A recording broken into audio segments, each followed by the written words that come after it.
Ladies and gentlemen, welcome to week 6 of the HyperX Scrim season 1. I am your play-by-play announcer, the Killer Blood Spiller, the 5-foot monster and a half, wheeler dealer, Viper Sniper, DukeCummings. Yeah, that's me. And alongside of me, my color commentator, Pickford. Hola, senor. Hello, sir. I am not 5 foot tall. I am only 6'4", but I am a midget compared to the giant that is DukeCummings as we come into week 6. 2 weeks left. No more time for farting around. No more time. You better either get in here and get the clapping or get out. There's no more time for messing around, Duke, as we come into week 6. And even though we're so far into the season, we still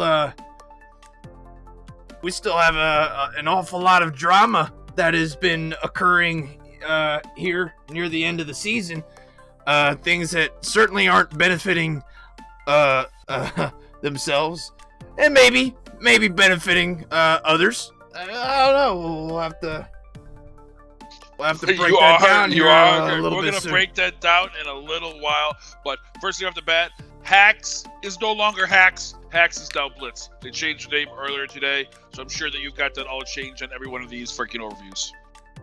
Are you serious? Yeah, that's right. I knew you'd love it. I probably could have told you, but I decided not to, just so you wouldn't have it ready. No, I don't need anybody changing it. They want to give us this shit last minute. They're going to stay as Hacks for the rest of the stream today. 187 Black, as you can see, is in the lead. Hacks, also known as Blitz, is in second at 225 points. Dream Killers only 2 points behind them. And what you know, we got a new team in the top 5 here. The Woo, jumping up 82 points. Get up in that top 5, right behind OUTcast Alpha, 20 points behind him. Duke, as you know, we're gonna go. You got together some great stats this week. We're gonna be going over them, especially about the Woo, and we're gonna be talking about Dream Killers shortly. So stay tuned. We got a lot of excellent information for you coming up. But now we're gonna see the other half of the top 20. Yeah, other half of the top 20, you got Misfire in 11th place, just outside of the top 10. Screwing up my fantasy shit. Metaphor Bravo dropping out of the top 10 from last week down to 12th, 1 point behind Misfire. And then way on down there in points, is 13th place Ghost Melee Elite and a few other teams that have just kind of, they're there.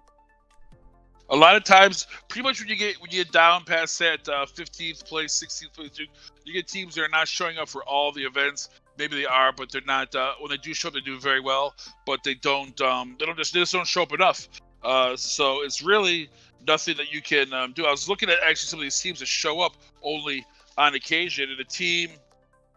Where is it? The team like Broham, like me, or like Meeseeks or ADP. If ADP or a team like most Meeseeks that showed up to every single event, they'd both be in the probably top 5. But because I mean, if you extrapolate how many points they average per when they show up over the entire event, but things could happen. It could screw up. But yes, that would be the case if they show up to all the events. And now we take a look at our cherry topper poppers. Not much of a competition here, as Trick is blowing everybody out. 50 points ahead of second place, which is Clown. We're going to be talking to Trick after match 1, getting his opinion not only on his cherry topper popper domination, but also the resurgence last week of the Woo. And but if you look at the team, you can go through these top 25 and really see, Duke, the teams that are at the top of the the points list are the teams that have the most frags. We say how much this season is dedicated on getting position because it's so dominant. But it can't be all that, because look at how all the top teams also have the most kills. It's not a coincidence. And here we have the Woo. Their stats from weeks 1 through 4, 101 points. Week 5 alone got them 82 points. Exactly. The wins increased. And you see those kills, 178 to 94. So let's put that by match. So that's 14.83 kills per match in the first 4 weeks. It's 31.3 kills in that 1 week. They're averaging per match. Reasons why, and we've talked about it, Duke. They're showing up to every single match, and they're showing up with 4 players. And it's no coincidence, you show up to every match and you show up with a full squad, you're going to do better than if you show up with 3 people and show up for maybe 2/3 of the matches. And must I say, very impressive logo they have there, too. Yeah, I like the old one. Very, very, very impressive. Our leading squad here, just kills after kills after kills after kills. You don't even have Mystic on there. Mystic is in the top 5 or top 10 in kills. He's not even on the starting lineup. I think he has my vote for 5th Man of the Year award. That's an excellent point. And Duke, when you look at that team, where is the weak link? Where's the guy you want to? If you go and you kill Zebra, Mystic is there. You kill Murder, Ginger's there. You kill Clown, Zebra's there. There's no weak link. But as your number 1 fan in the chat, 2020 GGs has said, it's all because they're cheating. They have earned none of this by themselves, and only you are the only person in this broadcast medium that can call them out, as per your number 1 fan, 2020 GGs, who baby's in the chat. And you say no weak link on that team. Well, Ginger's certainly been a weak link on my fantasy team, so let's carry on to the old team Hacks. Now called Blitz, with 4 wins all throughout these scrims. It's 5 weeks. Impressive in kills, but really not. I mean, they just they've seemed to have fallen off a little bit, though they're still holding on to second place, but just barely as teams like Dream Killers and the Woo along with that OUTcast Alpha, are starting to climb in and try to take over that second spot. We talked to Hacks on Friday. They were having a little bit of drop off, but they did come back and they clinched the #1 spot on Friday night, getting first place, kind of getting themselves back in that loop. And if you look at the Hacks, is like a mini version of 187 Black. They don't get as many kills, but every single person on there has over 1 kill and is all doing their job very, very successfuli. Another team that's doing their job very, very successfully here lately, really starting to climb up there. Dream Killers. Junie, the leading killer on this team, Marsh, and another solid player in Sarge. Oh, oh yeah, go ahead. Well, they have Junie, Zero, Sarge Marsh, a new one of their newest players, Mommy iOS, is also coming in here, clapping out. But in case you haven't heard, there's been a little bit of drama with this Dream Killers. Dead has now separated themselves, either removed him or he's quit the band, whatever you want to call it. Will Dream Killers have the ability to overstep this obstacle, which each team has throughout a season, has some sort of obstacle or an issue?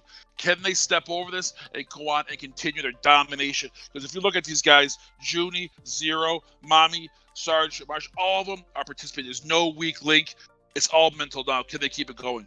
My money's on them leapfrogging Hacks after tonight. It could be. You could be. OUTcast Alpha. Brownie leading the charge here on this team with 66 kills. Gold, respectable 52 kills. And then Wadu, 42. C-Dub, a little bit further behind at 23 kills. This OUTcast team, this is a team that I picked at the beginning of the season to win the whole thing, Duke. And it has this aura about them. They're just holding on, trying to not lose too much each week. They came in on Friday, 8th place. Not a great position. They have a couple of first and seconds here and there, but it just seems that it's a gradual decline of OUTcast Alpha from all the way from second place, now going down into fifth, fourth place. Are they going to be able to, at this rate, in 2 weeks left, are they going to be able to stay in the top 5? Or are they going to push back up? I think it's 50-50 either way. Not if the Woo continue their dominance of last week. And here they are again, the Woo Trick with 146 kills, a 3.2 KD. In these scrims, that's very impressive. That is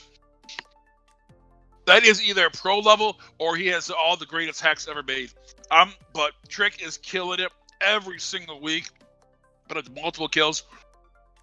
Tricks needs teammates. So if you watch, I've been watching. Tricks is averaging 1 or 2 knocks. Him getting knocked every single match. He needs his teammates there because of his aggressive style to pick him up if he does get knocked. Because the way he just goes out there, he frags a lot of hip firing, a lot of rounds down range. But with that, like I said, we watched on Friday. In one match, he got knocked 3 times. In the other match, he got knocked 4 times in one match. Just a quick thing here. Ginger has invited me to eat him. That's the least that he could do. There's 13 inches? Yeah. yeah. It better be. True Savages fallen from out of the top 5 due to the Woo's very impressive run last week. Twix, 85 kills on this team. Pretty solid. Demos, Twist, Killer, Pancake, all team, they're playing solidly. But a little known fact, only team that doesn't want to be interviewed, I was told today. So, little kudos to them. They just say they no longer need to be interviewed for the scrim. But besides that, good luck to them. Are they nervous? They don't want to talk to you? They don't want to talk to you. Are they afraid of me? They're probably worried what I'm going to do to Killer because he's been killing my fantasy team. Well, that 0.8. I mean, if they can get it back up. If they can get it back up to each one of the guys, I mean, they're not out of it. It's almost like OUTcast Alpha. So it's kind of slowly falling down a little bit each week to now where they're at today. This is not Minute 4 Bravo. This is Minute 4. Where's my tech guy? Why does that say Bravo? Oh, of course, he doesn't know. He has no idea. is clueless.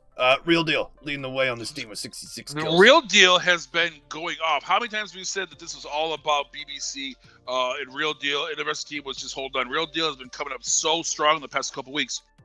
The problem is that Metaphor is the top of the next group down. This group that has top strikers, it has the Forgotten, it has Misfire. This is really where that separation is between True Savages and Metaphor. You've got to kind of get to the top. So if you're one of these teams in the second tier, you have to get to Metaphor, pass them, then shoot for True Savages, and then as a goal to get themselves some money and some prizes.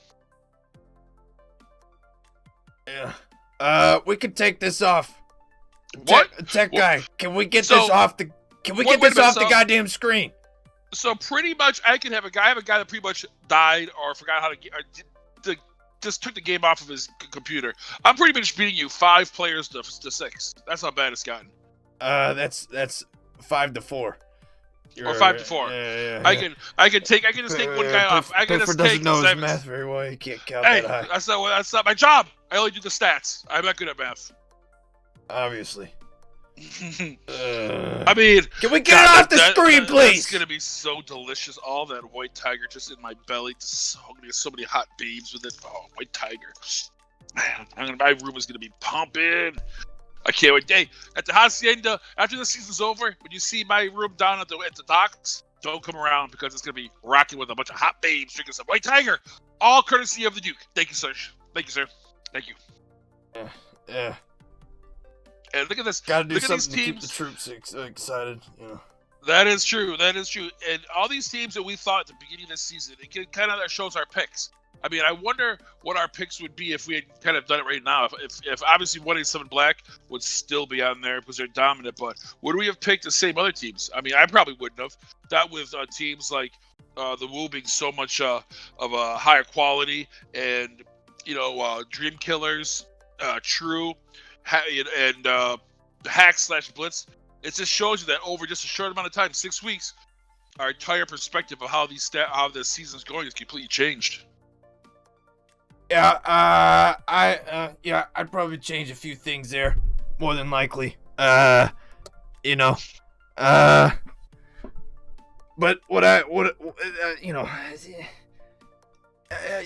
you expect some good things to come to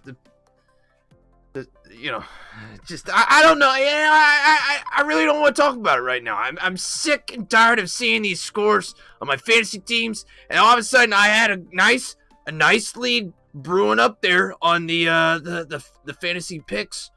I was gonna get first, second, and third, and then all of a sudden the Forgotten decided to show up last week. You know what it reminds me of? It reminds me of a certain football coach from the Atlanta Falcons. He really wasn't doing well. Look what happened to him. So I'm just saying. I think you meant former football coach. Yeah, former football coach. I mean, I'm just saying the coach, when he didn't succeed in it with his job, look what happened to him. Wait, hold on. What are you insinuating here, Pickford? I'm not insinuating anything. What the hell are you insinuating here? I don't even know what that word means. How can I do something I don't even know what the word means? You want me to crawl in a hole and never come back? Is that what you're saying? Never come back? I can dip the fuck out of here if you'd like. You crawl in a hole at 12:02 on Monday night, and I don't see you again until about 15 minutes before the show starts. I don't know what your hole you're already in. It's called what's your name's Cabana. Talking about we want to bring up dirty Mustang laundry. Mustang Girls Cabana. Might as well call it Duke's house, because that's all you guys. You're every day. Hey! Don't take credit from what she's built over there. It's I wouldn't know. It's her house. It's always occupied. Yeah, for good reason. Very good reason. Share the wealth. Well, I can share the wealth. You can come on over. It's just you know what? I'm Girl just likes saying. to give me attention more than anybody else. I'm just saying. I can't help I'm it. just. What can I say? I'm a handsome devil. What I'm saying is what's in your mouth Tuesday is not as fun when you're not there. That's all I'm saying. What? When we play What's in Your Mouth Tuesday, and you're not there because you're over at her house, it kind of hurts. How about Tuesdays is for the bros. Pickford, it's not what's in your mouth, it's who's in your mouth. Well, no, not after when Zed brought that Yeah, whatchamacallit. no. Then it Zed became doesn't make once the in your mouth. rules. Zed doesn't make the rules. Zed, he's a false leader. We make him feel good just so that he could That is true. keep That his is true. spirits high. He That is needs a true he needs statement. it more than anybody else there. But Pickford, I tell you what. You bring some of that white tiger over, and Maybe. we'll get a nice little party going. We'll get a nice little All party right. going. That's okay. I'm picking up what you're laying down. Yeah. I gotcha. Well, Speaking I won't be the only thing in this being laid down that night. speaking of an orgy with so many people, this event, 398 players, 62 different teams after 6 full weeks through. Oh yeah, well 5 full weeks through. Yeah, what am I talking about? Yeah, we're on week 6. So long I can't even keep my mind straight. I've just too many stats, too many numbers, too much stuff going on. But you know what? We still got a long ways to go, Duke. You can't put down your pack. You can't slow down. You got to keep your foot on the pedal full bore. Because if you take your foot off the pedal for a second, 4 teams are going to pass you by, and you're going to be wondering why you didn't get any prizes. Spent all this time for no reason. Well, I'm excited to see what. Are we getting in here? Are we getting in here? No, we still got a minute to go. I don't know. Still I'm got a looking at minute to go. the team rosters and just seeing who's in there. Let's see, Team 18. Who's Team 18? Global Elite. They don't seem elite enough to show up, so that's on them. Who else is not showing up? Everybody else's spot has at least one person in there. Some people are missing a player here or there. But with that said, looks like we're gonna have a fat roster, except for only one team is fully not shown up. So we'll have to see if as they continue to try to get in here. These last people try to get in before it's all over. But we do have somebody in the chat that is showing their love and affection towards a certain person in this broadcast booth. Not named Pickford. That would be me. is it? He says, "We love Duke. We need more Duke." Is that 2020 GGs? No, this is Cornelius Hawthorne. Oh, yeah, the Colonel from World War -1. Yes, good old Cornelius. I don't know that you can handle more of me. I give you just a little bit, and that should be enough. The Viper Staper, Cherry Topper Popper, the greatest man ever to play PUBG Mobile, documented by the Guinness Book of World Records on 7 different occasions. All right, and it looks like we're getting ready to jump on in here. Uh-oh. So what we're gonna do, like I said, we're gonna have as you get in here. And as you can see, ladies and gentlemen, the standings are right there on top of your screen. As you can see, Dream Killers, number 3. Outcast Alpha, number 4. The Woo climbing into the top 5 at 183 points. Right behind him, True Esports with 177. Men of 4 still sitting in 7th place. They've been there for the past 7 weeks, it feels like. The Forgotten climbing into the top 10 in 8th spot. Top Strikers in the 9th spot with 118 points and 10 HP right behind them with 112. Like I said earlier, Duke, we're going to have Trick after match 1. And then after match 2, we're going to have our favorite team from South America, Top Strikers, tell us what they're up to, what's going on with them. I thought it was going to be Men of 4 Bravo. No, they don't speak English at all. At least Top Strikers... And we can't, and OUTcast won't give us a budget to get a translator, so we're kind of out of luck. Maybe I could call El Chongo, see if I can get him over the border. Oh man, I miss El Chongo. That man is a handsome man, and you know what? Let's sit around and let him talk. Just let him talk, and you'll get so much knowledge, so much insight on life. He's like a little Hispanic Buddha in regards to his knowledge of life and everything goes with it. He certainly is, with incredible face paint. Or maybe that's a tattoo. I don't know. Although, you want to talk about keeping the Duke juice away from somebody? Guy's a monster when he gets a hold of the Duke juice. Oh yeah. Whew. Woo. Pickford, where are you looking to go here on this plane path? Right now, it's a southern plane path. So the teams that like to go to the southern parts, like Misfire going to Quarry, the 10 HP going down to military base, OUTcast Bravo military base, and Dream Killers go to Nova should be fine.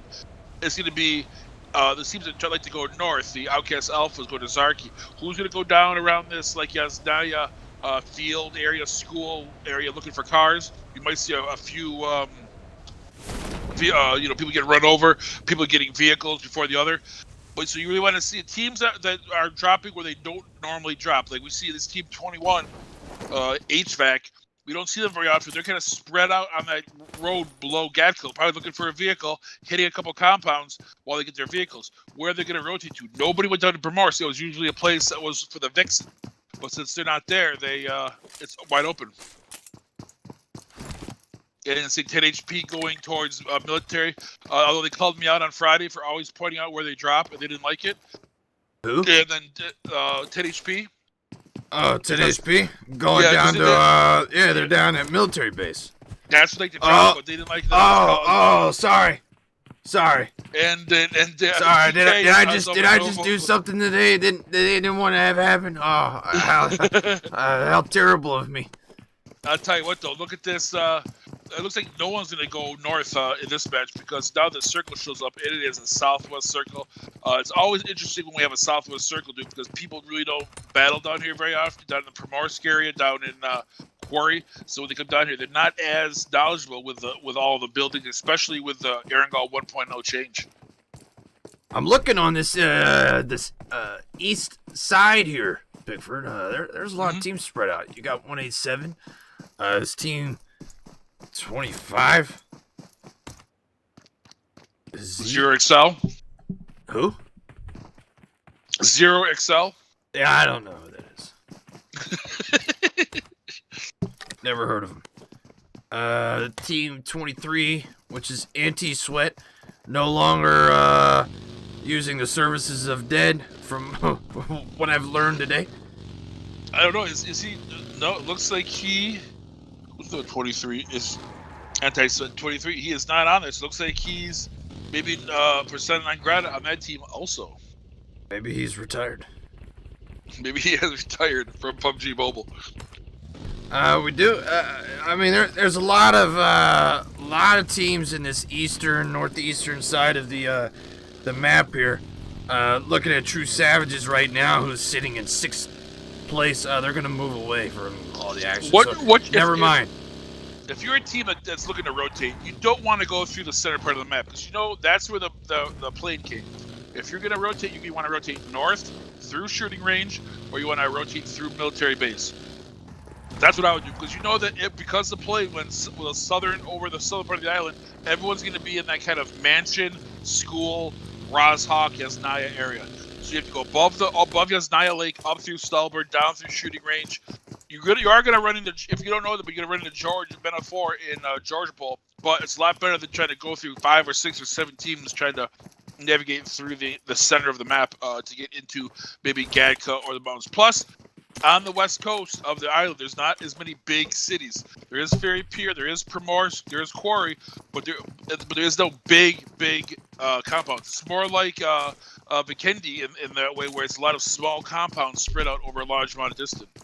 There's just a lot of, everybody's very, very close on that side, but not really getting any action. Everybody's well spread apart. You got Broham.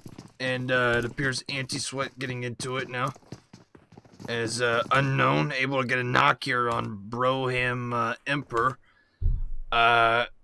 This is really the only action that we have going on. It's like showing highlights to a Browns-Bengals game.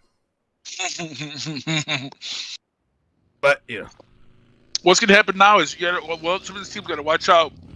They have their vehicles now. They're spreading out, trying to loot more and more compounds because they don't have a large amount of areas that they don't get trapped. Like, say, 187, they've been known to kind of overextend, get themselves trapped by themselves, get wiped out by another team. So have to be. It looks like that just happened to somebody from Brohim by Anti-Sweat. He was Emperor was too far down out of Kamishki, and then the entire anti-SWAT team rolled out on Team 23 and took him out. And it looks like True and the Forgotten are about to run into each other right in 70. Forgotten's been having it up there by themselves. It looks like True's rolling up there hard to get in there. Yes, and it looks like Cal, man on Pickford's fantasy team, has been taken out. Bocabra trying to take out Jason, and he does from True Savages. So an eye for an eye here between True Savages and True Savages and the Forgotten. Jason was trying to run over Bocabra, but couldn't quite do it. I think Jason got Cal by the vehicle, trying to make it a twofer. But now, who's going to be the aggressor here? You see True pushed back in that compound. There are 3 players. You see Gizmo, Blade, and Bocabra on the other side of the church. They both got themselves good positioning, good spread. This is right now is the case of who gets knocked first, Duke. Whoever gets knocked first, obviously the push is going to be on for the other team. Speaking of this is why I always say, don't allow yourself to get knocked right here.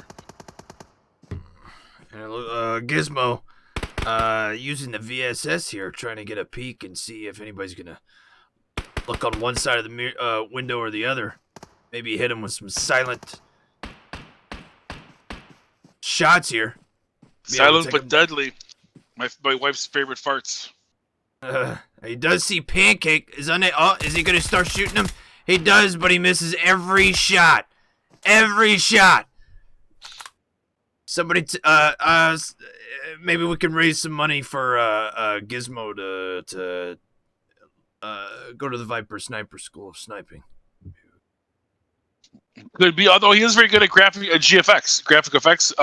I've seen his work. He's very, very good at it. So if his career in PUBG Mobile doesn't pan out, he could also always do that.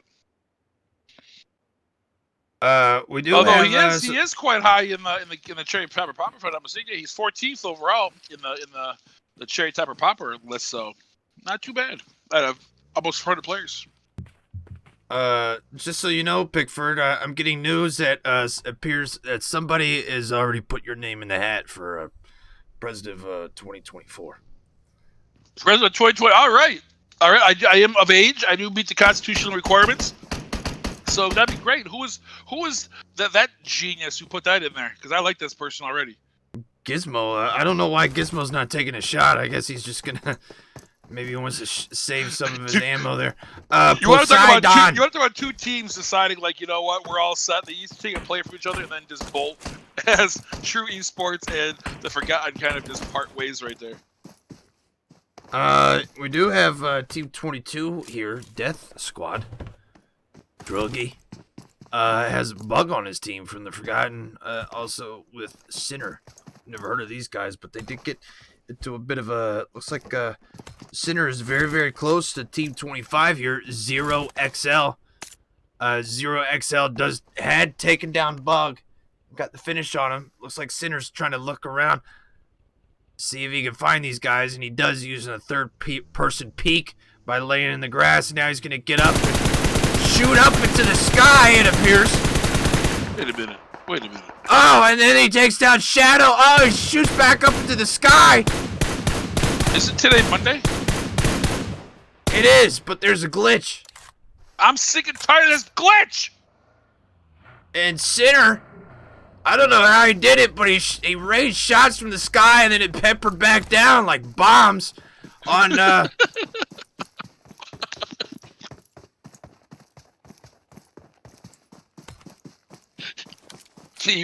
Zero XL Shadow. I don't know how he did it. Am I not aware of some new weapon they've incorporated into this game? You just shoot it directly up in the air and it rains down bullets on you. Oh, I love it. This is the e-sport ready game right here, baby. Everybody's starting to push in. And it looks like we have HVAC. Interesting. Maybe they're big fans of air conditioning and aluminum tubing. I think so. I think that's what's Danger is able to take down Mr. Zebra. Two of the guys of 187 Black are down. Prodigy is now pushed over to where Clown's at, going to get the revive. And HVAC isn't going to push. What is going on here? This is what a mistake. What is going? You would think somebody would learn at some point. You know, you get two of these members down, you have an opportunity. Maybe and now Clown and Mr. Is. Zebra. I don't know. Maybe not. I mean, I have never heard of these. I haven't heard of these guys before. HVAC. If you get two people from 187 down, you got a full send to get these guys. And now you're not going to get a better chance. Yeah. Clown rotated around, use a third-person peek, able to get Danger, and now they get Daisuke. And now HVAC goes from having two of them down to having two of their players gone.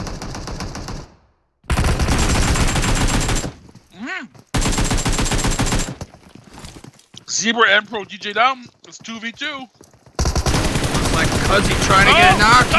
Cuzzy gets the knock on Ginger, and now he's gonna punch a first aid in the middle of that firefight. Oh, it's 1v1. Cuzzy versus but Cuzzy's now hiding back in the building, getting healed up. While instead of getting healed up, and now Clown is smart enough to get somebody else up. He's gonna get Mr. Zebra up. Prodigy.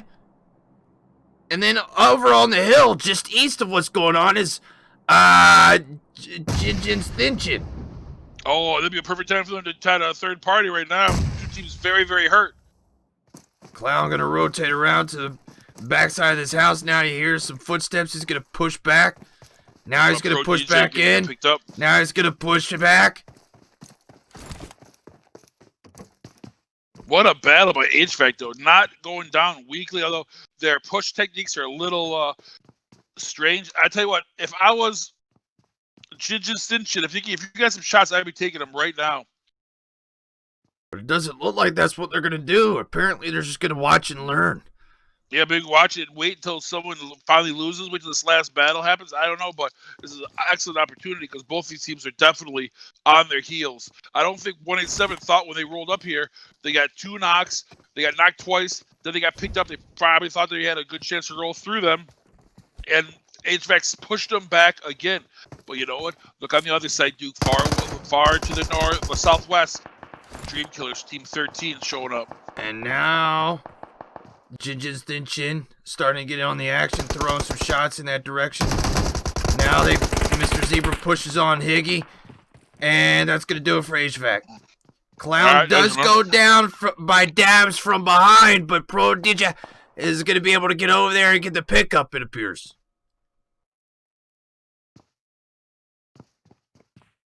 So, yes. If you look right to their right to 187, it's got two situations. They got Jinjin Stinchin, and then they also have Dream Killers right to their right also. With Mob and those guys. Dream Killers already have 17 kills right now. Looking to try and get ahead of Blitz, formerly known as Hacks. Sarge taking a look at that picnic table. Must have really liked what he had seen. Now he's going to take shots at Clown and takes Clown down. Can he get the finish on Clown? He does not, but he does enough damage to let him know that he's there. And this is now each one of these guys on 187 has been knocked at least once. So now what's going to happen is the rescue could come in the form of the magic that is PUBG. We have now the red zone. They're in it. This could really do some damage to both Jinjin Stinchin and to Dream Killers if they don't find some coverage or get out of there. Because you know what, the red seems to always find you when you least expect it. I'm very shocked that this Dream Killers team decided not to go after 187 Black. Very shocked, and I think it was due to the red zone. A little disappointed. Let's be honest here, Pickford. Well, I don't. And Duke, while we've been farting around and stuff, we have gotten down to 16 teams. We're down 15 minutes in, where we've been getting some good battles, and a lot of teams dying early. Right now, we're about to get into an area where people are going to start. And we can see right now the rotations are starting to come. People are getting shot out of cars and throwing up on compounds. So there's already a team in, and it's costing them valuable position points.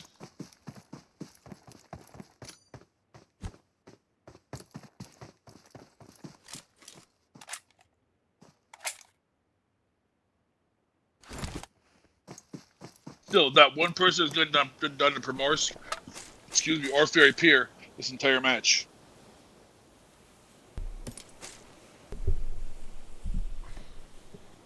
Said nobody's been down there?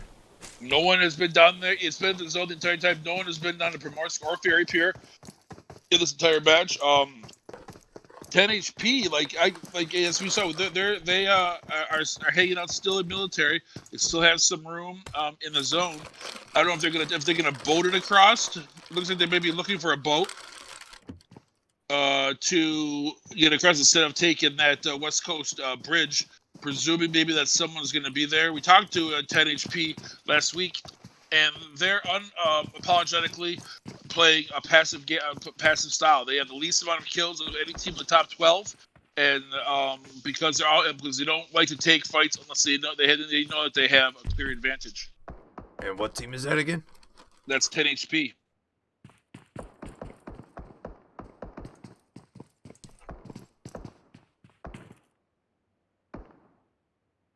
Interesting strategy. Well, I mean, it has gotten them so far.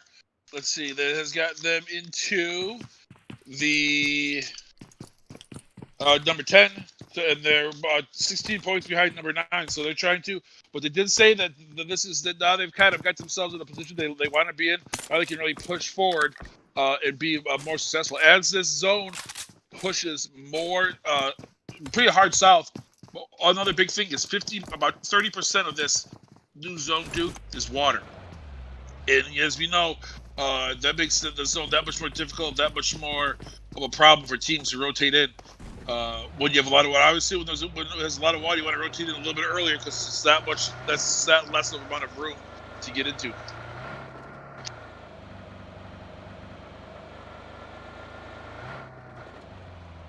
And Pickford, I just want to let you know that there is somebody in the chat that says that they love you, and they have a lot of love for you from India. From India? Oh, thank you. Thank you. I am quite popular in India. Thank you.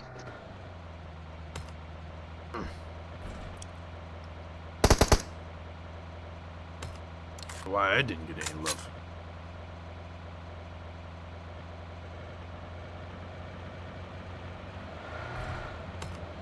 Anyway. We do have Lucifer here from Blitz, formerly known as Hacks, taken out by Unknown from, I believe that's Anti-Sweat, and Rex almost getting taken out by, I believe that's OUTcast Brownie, and the rest of it is OUTcast Alpha Group. This is a team that has been very, very quiet here in the top 5. And they're barely holding on to that 4 spot now. Having dropped from 2nd to 4th. Metaphor having some real trouble in their rotation, running into misfire distance. FP getting knocked.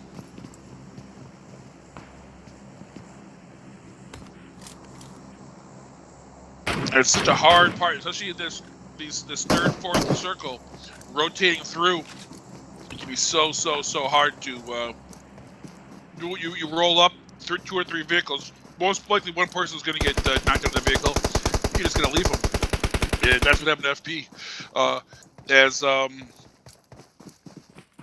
BBC just drove right past FP, left him there. And also, something interesting, you watch a 187 Black and see how they're rotating into the circle. Coming very, oh yeah, big. On the other side of the circle, and now rotating down, it seems that they're going more towards Primorsk here. But we do have our top, our number 4 squad very close to OUTcast Charlie here, near the same compound in which they're hiding out in.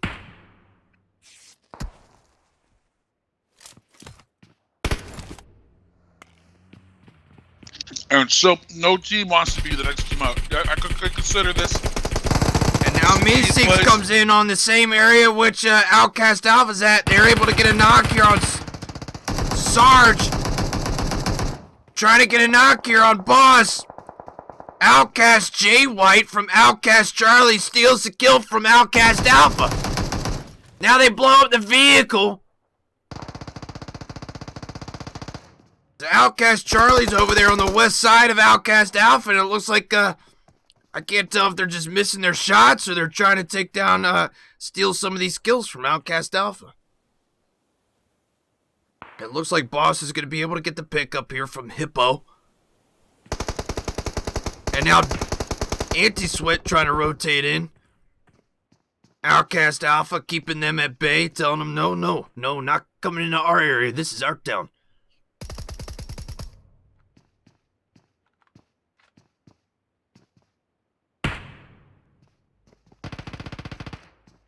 Oh, wow. Another hard shift. And look at this. Still, now half the circle in water. So, I mean, this is going to be we're about to lose a lot of teams right now. We're about to go from about 15 teams to about 10 teams by the time this circle closes. And now, Me6's able to get the hell away from OUTcast Alpha, but now they're running into another team, which is Dream Killers. Junie sees him, but then gets run over. No! Junie does not get run over. How did that happen? Certainly looked like she got ran over. OUTcast Alpha now looks like they're going to finish up OUTcast Charlie here, potentially.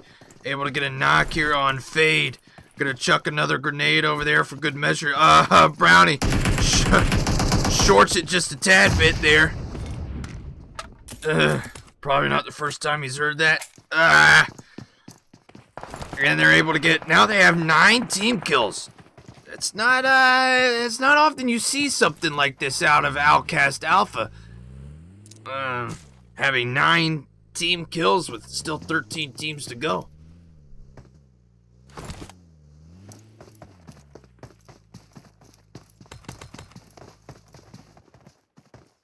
We have True Savages, 10 HP, Woo, Blitz, Dream Killers, all very, very close to one another over by Ferry Pier, a place nobody had been to until the circle pushed every one of these teams into this direction. You have 187 Black and the Forgotten, very close to one another on the west side, outside the circle, much closer to the blue zone than they are to the new zone to get into, and they're going to start pushing in that direction. Heading right towards Anti-Sweat and Misfire. As Misfire starts throwing some shots over there, but unable to knock any of them out of their vehicles. Artemis, 1-7 and the Forgotten at the same time. Artemis able to get a knock on the Forgotten here as they rotate in. Fat Boy keeping an eye over here on Mr. Zebra. As Mr. Zebra hides behind the tank on the beach. A beach tank over here. They throw that in here. Oh, this is all part of the Aaron Gall. That's to 1.0. That's why this area is a lot more strategic now, because there's a lot more dips, a lot more bomb craters in these various vehicles and personnel, what's called ace jacks in the sand. We're gonna go to OUTcast Alpha here. They're very close to another top 10 team. Jay White is. Oh no, Jay White is on OUTcast Alpha, so he didn't steal a kill. He got the kill that OUTcast Alpha wanted. Top Striker's trying to push in on Outcast Alpha. Brownie doing a little do-si-do around this vehicle as Prodigy is trying to blow up that vehicle that's right next to Brownie. But Prodigy gets taken out by a grenade by Marshy of Dream Killers from behind. Ghost now taking down Gold here as C-Dub and J-White push out of there. Trying to get position points instead. Gonna let Brownie and Gold bleed to death as Dream Killers start to push in. With 11 team kills as they try to wipe out Top Strikers, and it appears that they just might do it as there's only one member of this team left, and that's that Kickstick. 11 teams. We're losing a lot of teams, like I said. By the time the circle comes through, we're down to be 10 teams. And it's still wide open. Still teams got to get in here, though. And they're rotating to the right. It looks like Blitz was able to get a finish here on 187 Black. They got to be very, very pleased with that, considering that's the team that they have to catch up to. They're in second place, holding on to that spot very desperately. As Dream Killers are starting to push in. Dream Killers sitting here with 12 team kills. Blitz with 6, half of what Dream Killers has. As the circle starts to push in, Ghost Melee Elite is going to have to get in as Michael is getting is taking a nice little dip in the water, but it looks like that might be where it ends for him, right here in the water. They got shot out of their boat a while ago by misfire, and have been swimming all the way in since then. Yeah, that's gonna do it for them. Now we're down to 9 teams. We have True Savages here, sandwiched between the Woo and Blitz, formerly known as Hacks. Gizmo by himself, Jinjin from Jinjin by himself. A lot of teams with 1 or 2 members, not with a full team, just trying to hold on, get more position points. Now Dream Killers, looks like they were throwing some shots maybe in the direction of True Strikers. Or, wait, no, Top Strikers. Pancake getting involved,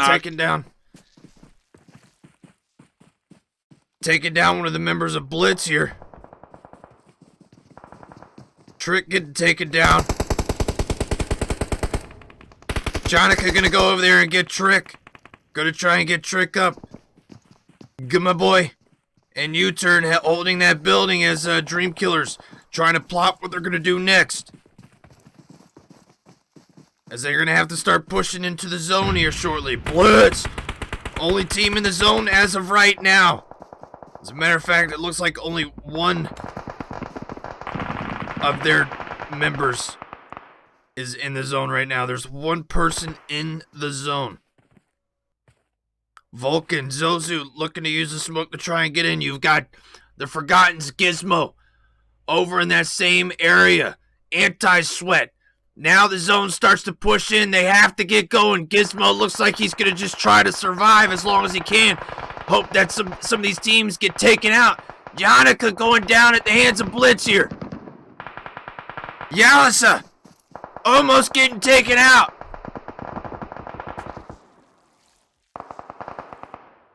Gizmo still in the circle. Or still in the blue. And now has been finished. And Marshy finally getting taken down here at the hands of Misfire. Oh no, Gizmo's still in the zone. Playzone finally getting him. Zozu getting behind the shed. He's got 1 minute and 5 seconds to heal up. Plenty of time. Only 4 teams were remaining. Dream Killers, the Woo, Blitz. All these teams vying for position, especially between Dream Killers and Blitz. 2 points separating those 2 teams coming into this week 6. Going too. Woo with a huge 81 points this week wants to keep that momentum.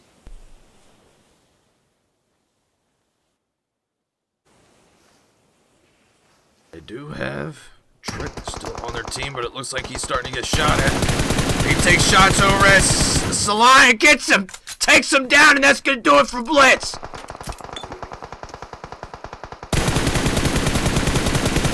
Trick just throwing shots over there where he knows shots are being thrown. Almost able to take down Sarge here. Now Misfire, pushing it to the middle of this, trying to get to the edge of the zone. Into this pillbox area, which is such a good spot. And now the zone pushes in. Woo throwing shots at Misfire. Dream Killers throwing shots at Woo, able to get a knock on my boy. Marshy trying to get closer to the zone. Junie getting into the middle of the circle now. As Zozu gets knocked here by Sarge. Down to 3 teams. Marshy knocked. Sarge is marked. Junie trying to throw some shots at Vulcan, unable to do it. Trick going down now by Junie. Junie the only one that's up on Dream Killers. Vulcan the only one that's up on Misfire. Come on, boy, the only one up on Woo. But it looks like Junie's going to be able to get a pick up here on Marsh. Sarge moving into that same shack where Junie's at. They got 36 seconds to get the pickup. Looks like it could potentially happen. Zozu gets the finish on the Woo, and now it's down to Dream Killers and Misfire.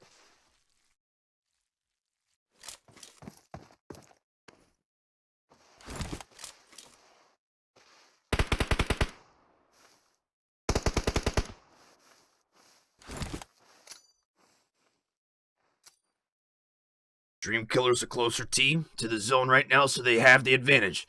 They have the advantage of being closer to the zone, also the advantage of having a little bit of cover here. Zone starts to push in. Vulcan has to push into the zone. It's starting to eat away at him. He gets knocked here, and that's going to do it as Dream Killers takes the victory. Dream Killers with a nice victory. Not only that, getting 16 kills on top of it. Excellent job by Dream Killers. Continuing their role to get become a dominant team. Obviously, the issues we talked earlier about with Dead, not a huge factor. Great job by Dream Killers in first place. Second place, Misfire. And not only getting the second place, getting another 8 kills on top of it, preventing the Woo from trying to maybe take their second place with their kills. The Woo still doing a great job. Trick 5 kills, 8 overall. Team 4 coming in with Lucifer with 8 points with this Satan upside down Lucifer Rex, Jalace, and the Forgotten, a team we've also said that started out poorly, but it's now becoming stronger and stronger as week goes on. Blade, Boko, Gizmo, Kel, the Forgotten, fifth place. The Anti-Sweat in 6th, and Top Strikers team we're going to be talking to later in 7th place. So a lot of good teams up there in the lot of teams we've seen before in the top 7 positions. But as we rotate into Miramar, the big choice always comes up. The big decision is which one of these teams can continue to play strong and which is going to have a little bit of a hangover after a nice first match going into Miramar. You don't want to start with a top 7 finish in the first match and then have like a 16th through 25th position in the second, really taking out and ruining any one of your skills or any your success. So I know that we have to hear a short word from our advertisers as I work on getting the all-time frag list master Trick in here for a quick interview between matches 1 and 2. Ladies and gentlemen, HyperX Scrim Season 1.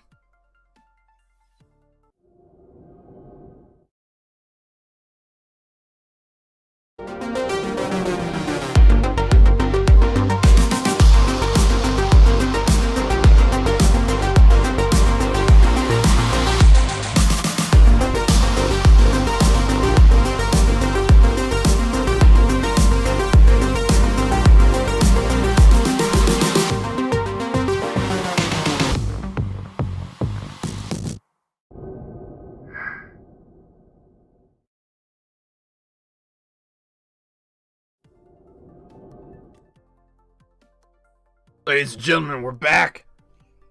Yes, sir, with we us, are.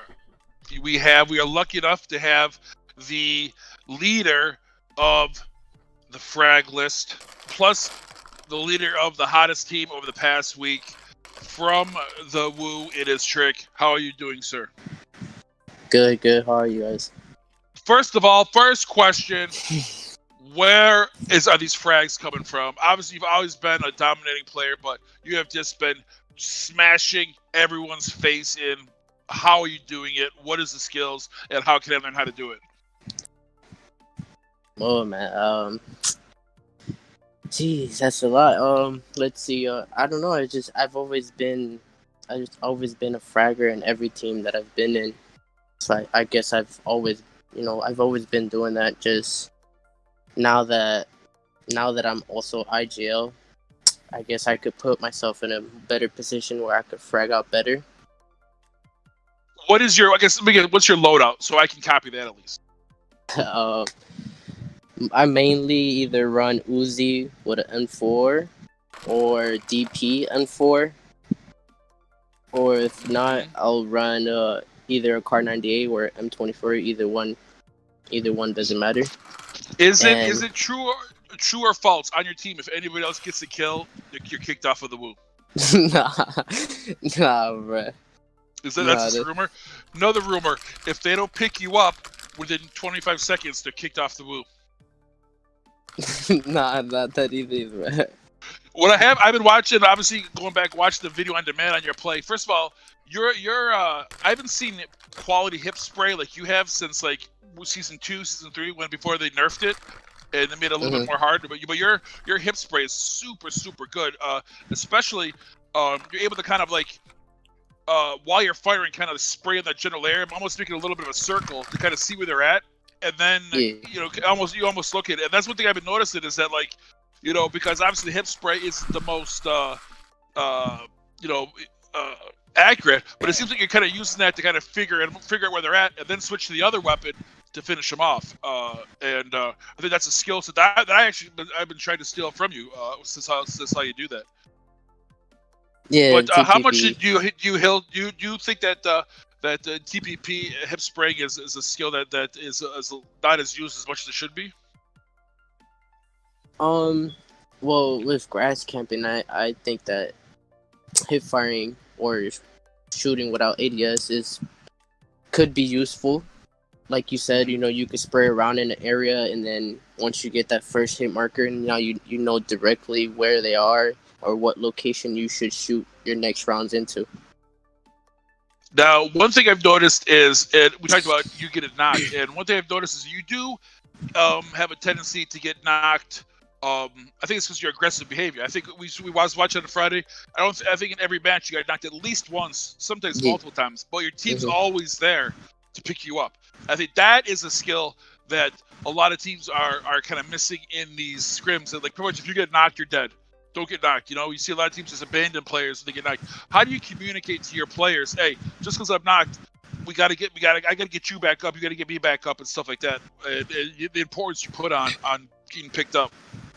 Well, when I get knocked or either any of my other team gets knocked, I try to see where everybody's position at, and then I try to figure out who's closer to who's ever is down. But most of the time, Jonica would be the one to go res, just because she took it upon herself to be the reser of the team. I think that's very important. Yeah, and I don't know if you've noticed, but like I'm always kind of the most that always gets knocked, so she's always next to me. So this top fragger thing would not be possible without her, because she's always picking me up. Basically, always keeping up the team, up. I think you made a very good point. Is that like on our team when I play, that's kind of my job is utility and medic, so that you always know someone's looking out for you, someone's looking to pick you up, and to have that, I think you can play a little bit more aggressive because you know someone's there to back you up. Yeah. But and lastly, before you have to get back in there, is I think that one of the only criticisms of the Woo was two things. One, you guys would take off matches or show up with only 3 players. And this last week, when you guys showed up for all the matches, with 4 plays every time. You guys dominated last week, scoring 82 points and flying up the ranks. So my question is, with 2 weeks left or 3 weeks left, are you guys going to keep that up and try to really push top 5 and get more prizes? Or are you guys going to kind of like just, kind of play it as it is in mismatches or come with 3 players? Because you guys are right on that precipice of getting in the top 5 and getting more prizes, but you can fall back too. So I guess it's up to you guys. Well, I talked to this between the team, and I'd asked any of them if they needed any of the prizes, and they said no. So our plan is to just get 4th, where we could get a good amount of cash for the whole team, and yeah, this is just stay 4th. That's our goal. Yeah, I mean that's honestly, I appreciate that, because let's talk about double dipping, because if you get the frag, plus you'll get the all-star bonus, plus the cash from top 4. I mean, you'll be triple dipping, and most likely you'll probably be up in the ranking for the most dangerous player in the lobby too. So you could really come out of here with quite the prize package at the end of the season. So anyway, congratulations for all your success, and I hope nothing but success for you for the rest of the season. Because like I said, no one is even close to you. The closest person is 50 points, 50 kills behind you. So unless you stop showing up, I think it's gonna be very hard for teams to players to catch you. Well, good luck for the rest of the season. I don't know if you've seen in the Discord chat, but I'm aiming for 200. I did see that, yes. So I think that's very, very doable. I think you could definitely do that with the way you've been playing so far, especially this last week. I mean, you guys were going at a pretty good clip, but this last week you just stepped it up to a whole other level. Yeah, and have been really playing well. So, I mean, I don't want to see it for my team, but as a viewer and as a commentator, I wish nothing but the best for you. Thank you, man. I have one quick question. Mm-hmm. Rick, have you heard anything from Ric Flair since? Nah, man. Since you gave him the shaft? No. Nah, but. Oh, okay. I'm just curious. Right. There we go. There we have the leader of the Woo, Trick. If you've been watching these scrims, even before the season, this is a team that's been around for a long time. Trick's been fragging out since pretty much day one, and just in the past week, if you watched them, they've been just playing minds. And what I think a good point that Trick said, and I think I don't want to get lost, is the ability to have a person in that support position. Let the fraggers frag and let the support. And by having the wealth, the value of a player like Jonica that's going to be there for you, she's going to be right by your side. You can take those extra shots, take a little bit extra risk, knowing that if you do get knocked, she's right there. But 9 times out of 10, if you take those extra couple of shots, you'll probably be the victor. And then you don't even have to worry about getting picked up. But just having that little good luck charm in your back pocket is always a great deal. Plus, she's no joke herself. I mean, it's not like she's running around without a gun. She can frag herself. It does plays quality. So I mean, the Woo is really gonna step it up. And if the Woo really decided to push it, because you don't get the cash if you come in fourth. I mean, I would go for first place and just trade the cash for someone who came in fourth place who wanted something else. I don't want to dominate and get first place, because you know what? Second place is just first loser.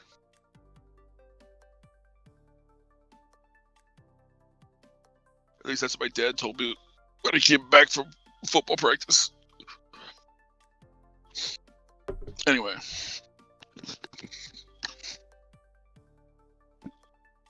So what are we looking at, Duke? I do not have this. I did not have the scores ahead in front of me. So, what are we looking at going into this next match? Well, before we get into the scores, we have somebody here. The same person that showed you love. Oh, is Elvis Poseidon? No. Peachy. Peachy. Peachy. From India. Big fan. Said I dissed hacks. You dissed hacks? I'm confused because I don't know who Hacks is. There is no more Hacks. Like they dissed them? Like they insulted them? No, they're saying I dissed Hacks. Oh, I did? No, I did. Or you did? Oh, you did? Saying, Peachy saying, he, she, I don't know anymore these days. Can't wait for Friday. Random X best streamer ever. Uh-oh. Pickford's commentary on Fleek. I don't know what that means. I think that's good. That means it's really good. What is it? You better not let Peachy and 2020 GGs get together, because there might be a fight in the chat. Well, I know who my money's on. Peachy? Again, I have no idea who Hacks is. So if somebody could fill me in on I think who it's Hacks about is. Blitz. I don't know any team name. I'm a little confused. I've moved on. So You want to move on from a situation as soon as it happens? yeah, of course. That's why you have 7 7 divorces. Yeah, huh? No, that's not true. It's not true. Oh, you gotta go to the. Oh, we're talking about not in America. I'm talking about in South America too. 7. I have all the records. No. Obviously, you don't remember that weekend in Venezuela. Okay.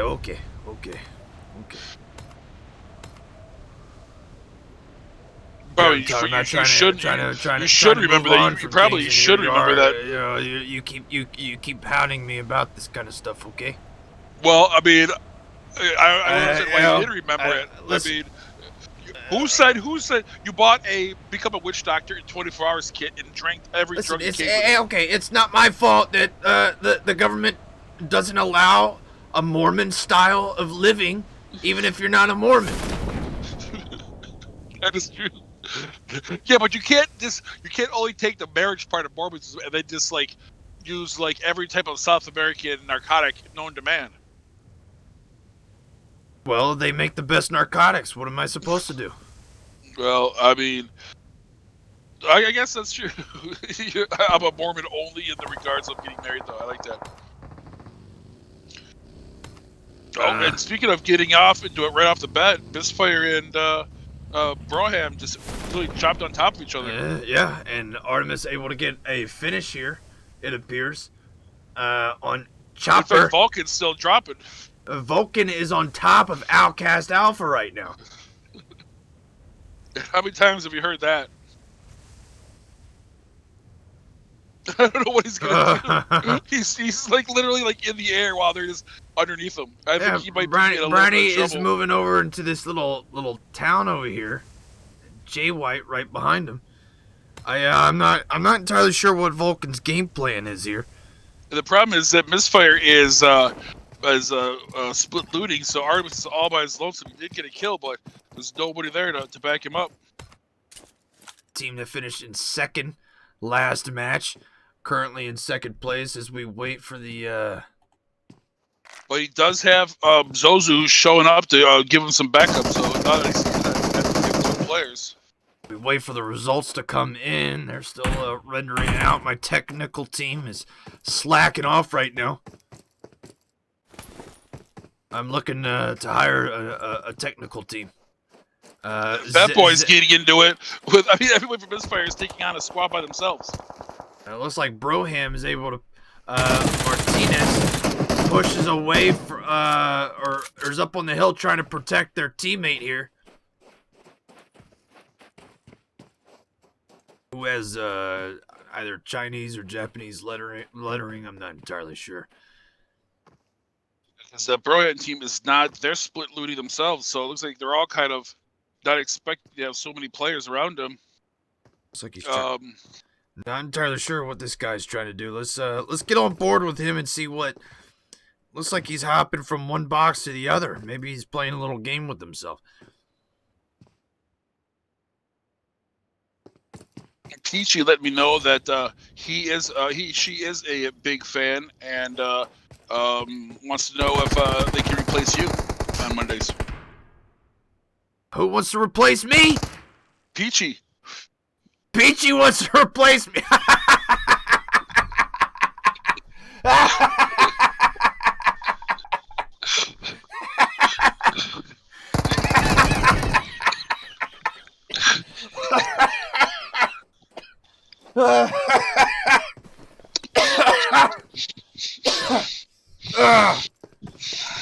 laughed that hard since my last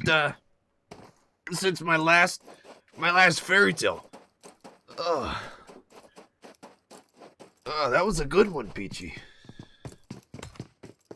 Looks like Artemis and Zozu able to get a push there on Broham. Yeah, so looks like OUTcast didn't even worry about Jake and just left him, so he's by himself. And now his Fat Boy has got all of the three remaining members of OUTcast Charlie coming up on him, trying to get revenge for him taking out one of their players. But if you look, if we head on over to La Cabrera, you have OUTcast Alpha and the Forgotten very, very close to one another. Two teams that you picked to finish in the top 3. Silver and bronze. All very, very close to one another. What's your prediction here, Pickford? I'm gonna say that right now I think the Forgotten has a little bit of the head start because they got there first. And they're able to loot a little longer. But with that said, Brownie already has a freaking M24 with a 4X and a suppressor and an AK. So maybe I don't know what I'm talking about. Because this is what OUTcast Alpha is good at. Staying together as a squad playing. But with that said, they don't have C-Dub. C-Dub's still recovering from that on the Gulf Coast, recovering from the hurricane. That's why they brought up Jay White to play for them. And so is that player personnel change going to have a negative effect? And Bug is pretty much taking out the Woo himself. Yeah, I'm trying to find out exactly where they're at, but I don't know. I can't find them. I think they got finished. I think the Woo has been eliminated. They have been. The entire Woo has been eliminated by pretty much Bug. So I don't know why the Forgotten. I bet you the Forgotten wishes Bug was on their team right now with that kind of frag skills. I could use him right now against OUTcast Alpha. Where in the hell are they at? Remember, he's on the other team. That's where the Woo likes to drop in Picado. Yeah, that's what I thought. Wrong. C-Dub is in. I'm wrong. But they still have Jay White. Looks like they've tapped out Wadu for Jay White tonight. So C-Dub is in there. So I was wrong, and we'll have to see how that. But that, again, you know how OUTcast Alpha, they like to play the same players. They make very, very few roster changes, except for tonight and last week or last match because of the hurricane. So we'll have to see how this works out.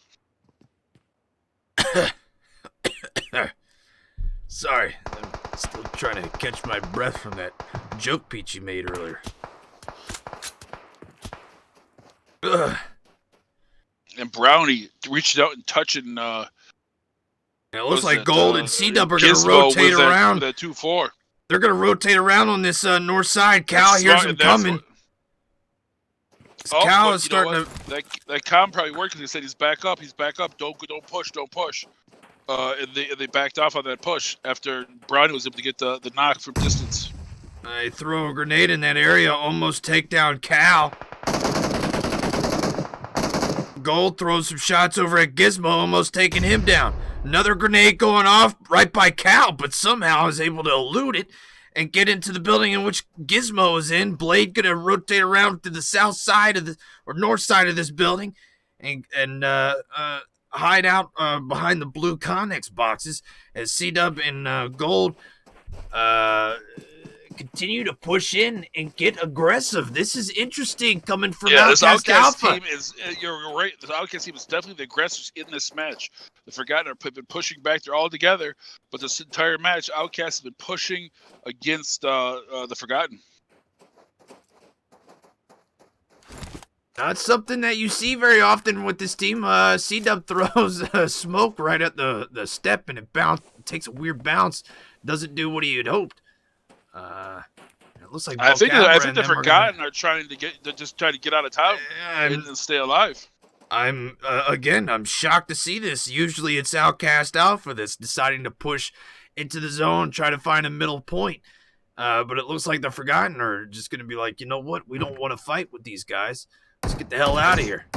I think the Forgotten are kind of like remembering how the first half of the season went, how poorly they did, and don't want to have a early out in 21st place. Even if they were successful, they might be successful, but they don't want to take that risk, which it costs them to then get knocked out early.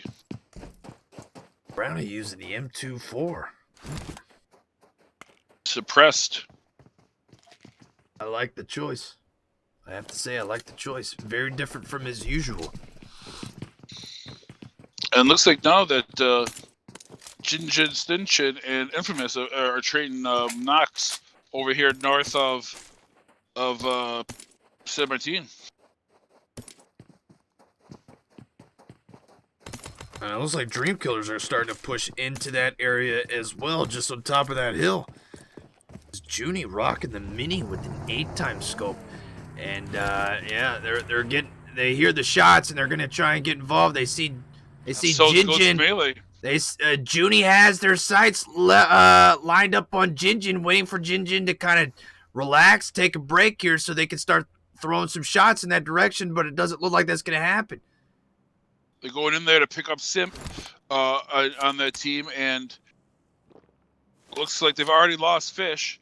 So looks like they're trying to get their player up, and but now they have a whole bigger issue. They have Dream Killers behind them. They have Ghostman the Elite up above them.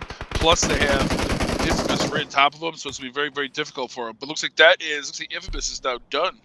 Infamous is now done, thanks to Marshy getting the finish there, and now Marshy has eyes on Dabs, eyes on Jinjin. Right now, because of the distance, these guys in Jinjin, Stinchin, they need to stay away from windows, not get themselves knocked. That's going to be the number one factor. Because now we are in first person, so it's that much harder because you have to peek to see, but you have to keep yourself from getting knocked because of the distance. Because once you get knocked, then it's just going to bring everybody towards you. Oh, we're going to disregard this fight right now as Blitz.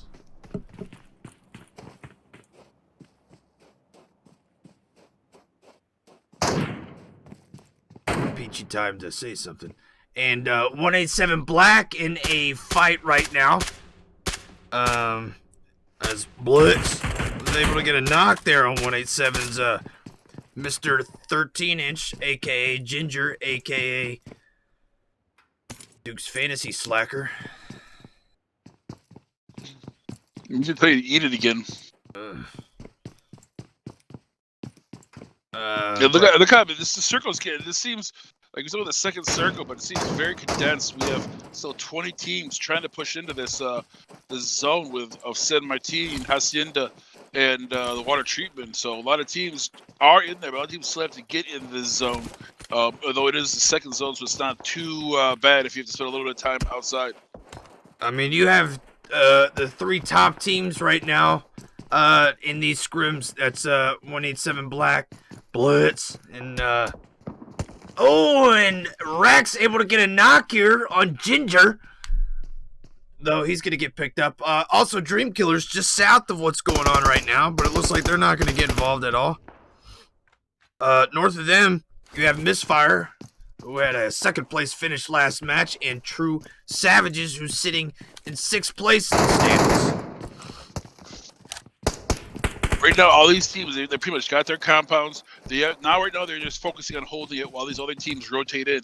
Like you see, True's about to get rotated into by OUTcast Bravo. They're going to have to fend those guys off. And now the Forgotten and OUTcast Alpha still kind of beefing up in the La Corribra. Even though they've kind of got themselves a little distance, they're still right on top of each other.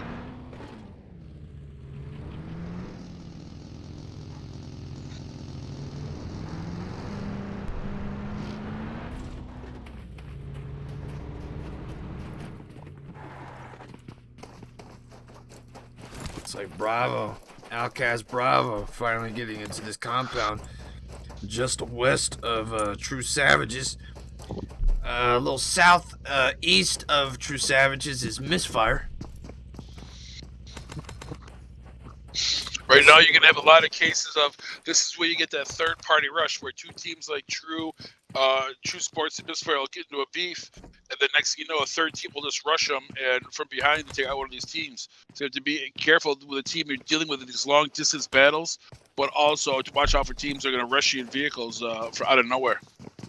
It's been a 4 black, and Team 23 are getting into it right now up by north of Water Tree.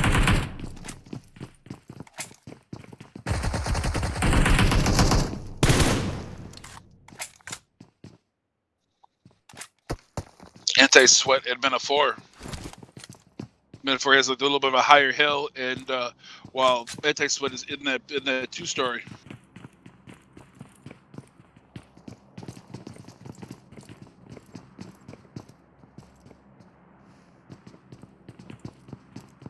And ladies and gentlemen, here are your round 1 scores. Dream Killers 46 points in first, Misfire with 30 points in second.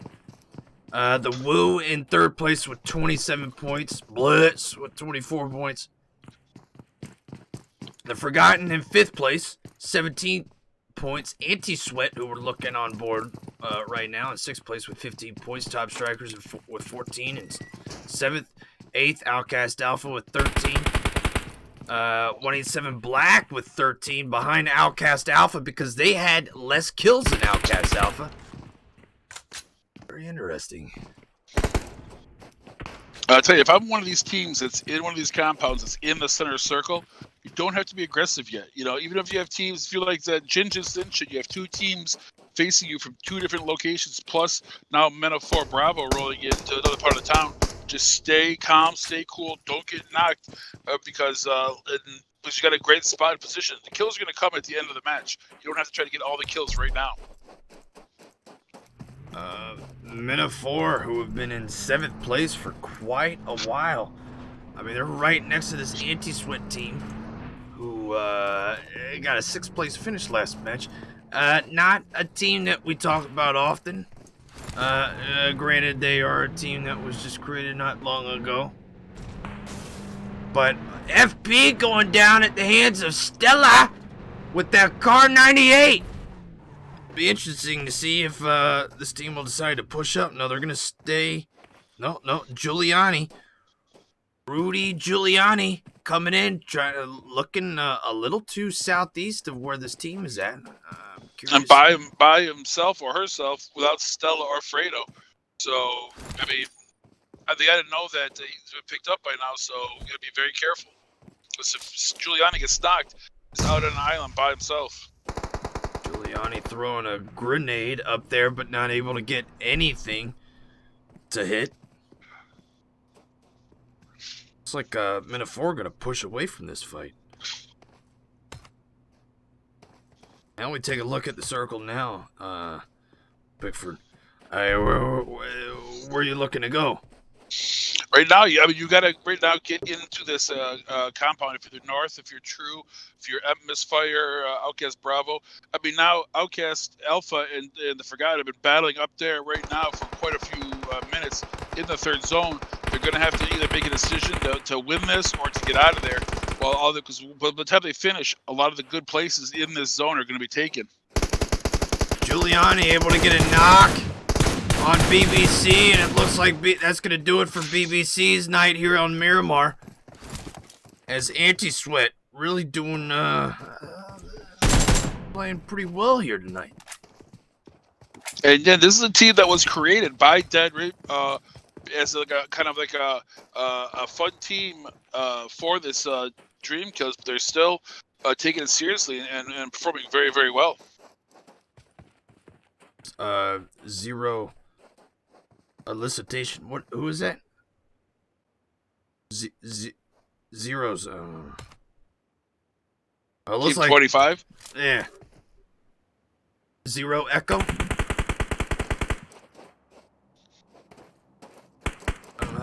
Now Blitz getting hammered here by Dream Killers. Dream Killers are very serious. They want that 2nd spot. They want to take it away from them. And just as I predicted, it seems like it's something that might just happen as Marshy and Mommy start rotating around on Yalasa. Able to get the knock. Looks like they're going to get the kill as Rex tries to push in, but he's going to have to drive back.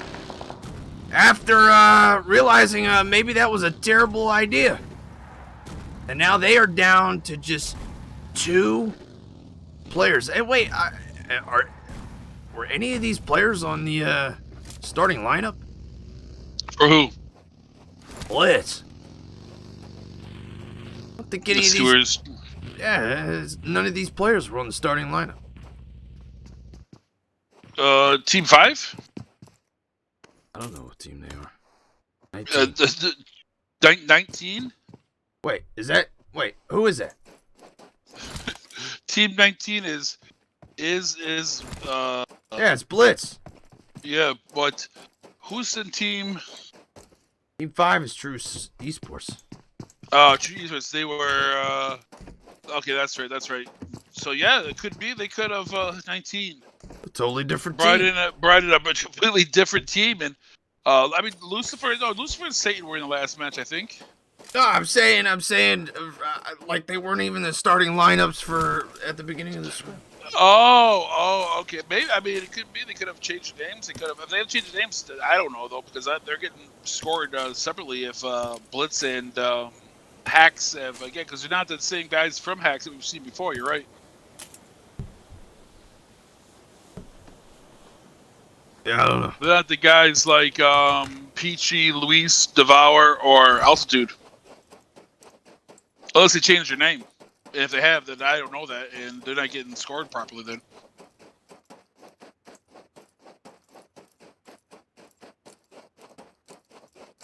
And then look at OUTcast Alpha. Way. They did finish off the Forgotten, but they're now also way outside of the blue, way up there.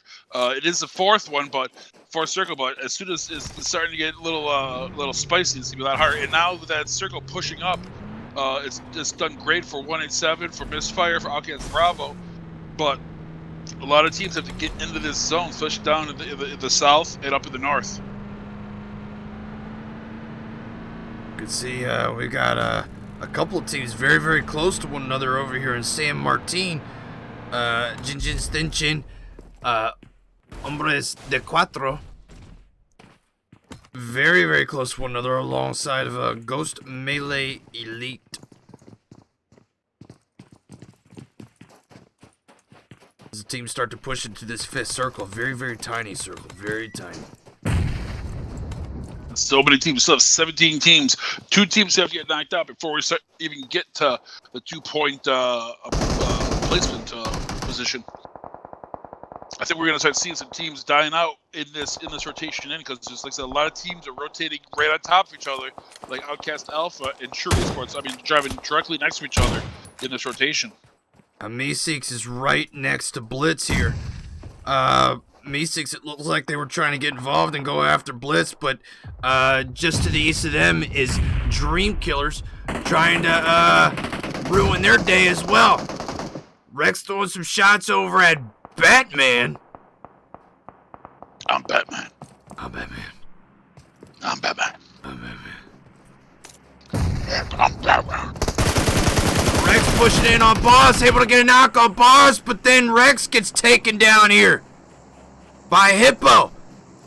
Satan has to pick up Rex here. No, Satan's gonna push down. Has been informed that Meeseeks is down to 3 members, or 1 member. Hippo able to get the finish there on Rex, and Hacks with another disappointing exit. This has been something that's been happening a lot here with them for the past couple of weeks.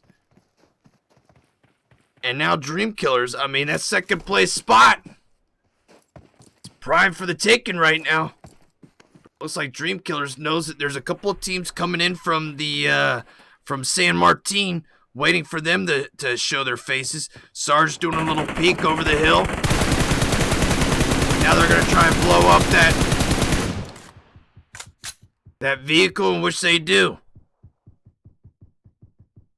And now Men of 4 are getting eaten up by that zone, along with Ghost Melee Elite. Jinjin Stinchin starting to rotate around to the east side of where Dream Killers are at, and it looks like they're gonna try and play spoiler here.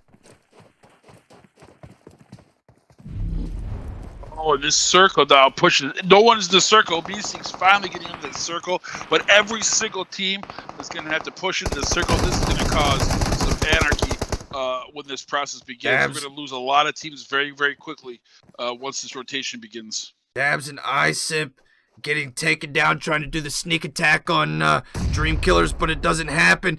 DK Marshy throws the grenade and gets the finish on Jin Jin's Thin Chin.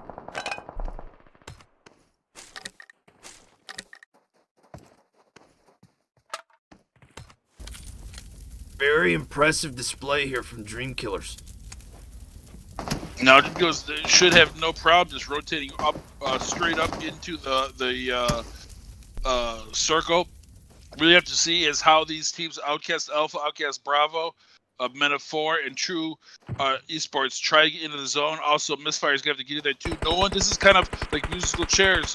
Everyone's got to get in that zone. No one wants to be without a chair once the music stops, or you're going to be out in the middle of nowhere and very, very difficult to protect yourself unless you have a lot of vehicles and a lot of smoke. And it looks like Brownie has switched his gun from an M24 to a Card 98. I think he gave it to Gold, and then just found the car 8 because he had a Winchester before that. Brownie peeking around left and right of the building. He's got Mina 4 here on the left. He's trying to take out FP. On the right side is OUTcast Bravo's Beanie BB. Teams have got to rotate strong now because this fifth zone is going to be difficult. Misfire trying to rotate, but they're getting blown up right off the bat. Only Vulcan and Fatboy still up from that Misfire team. Fatboy is going to pick up some of Zozu's shit and head on out. And now Mina 4 throwing shots down at OUTcast Bravos as Zone is moving just as fast as he's running. They have to get going.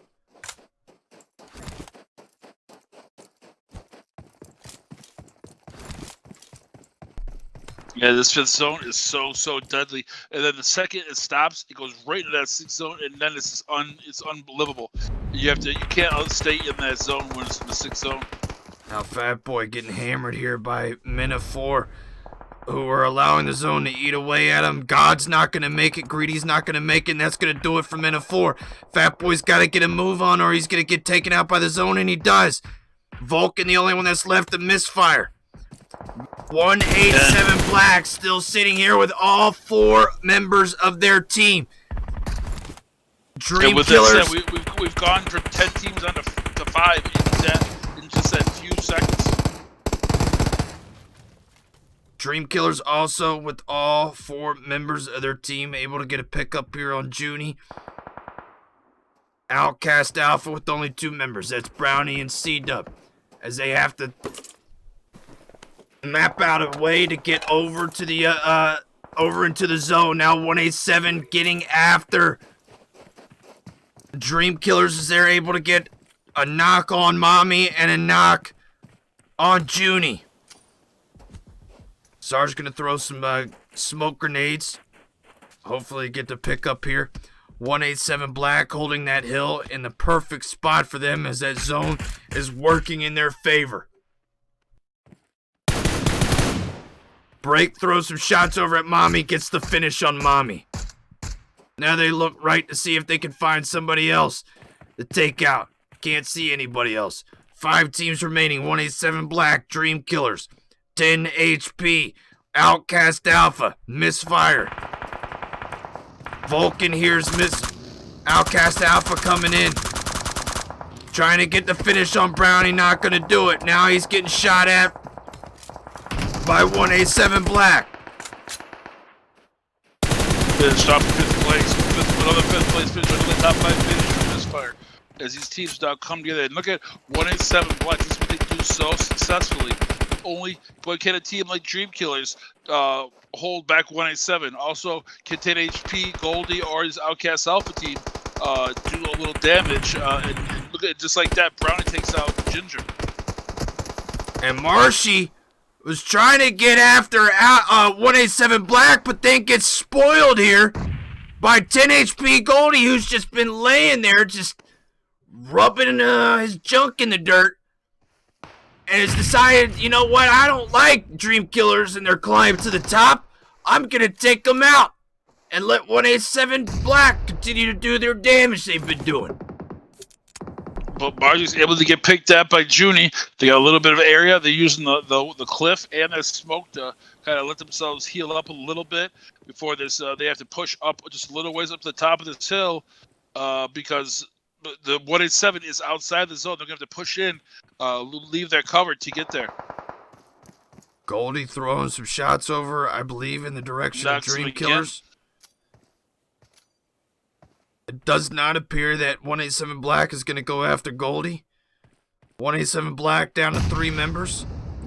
Brownie getting taken out with a grenade by his own teammate.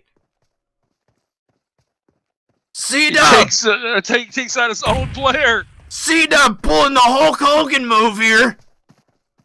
Showcasing the NWO. And taking out his own teammate. C-Dub, the coach, we have to ask about that tonight. He just kills his own teammate. And now gets taken out by a Zebra. And now it's up to Goldie.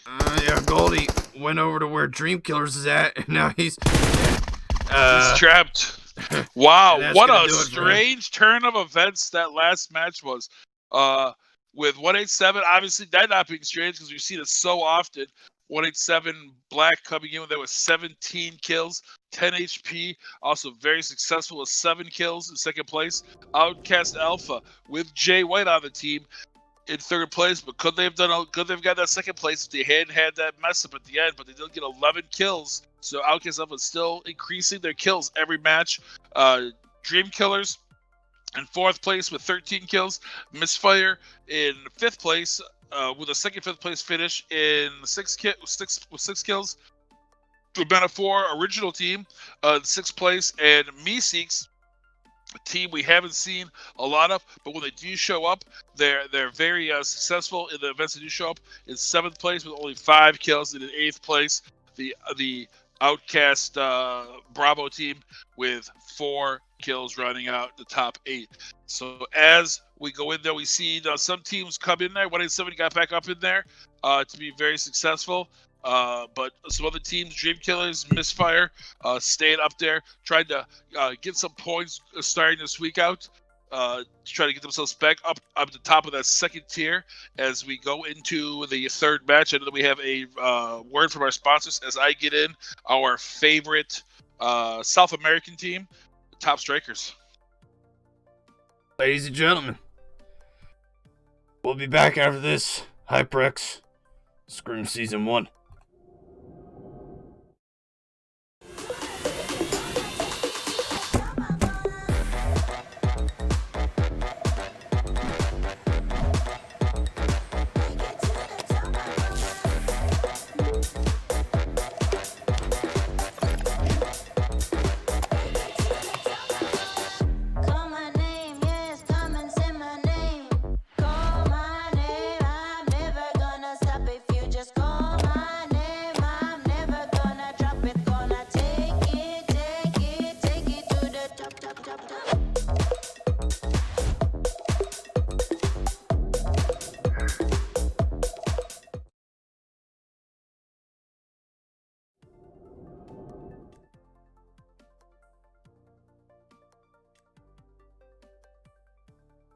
Ladies and gentlemen, we're back.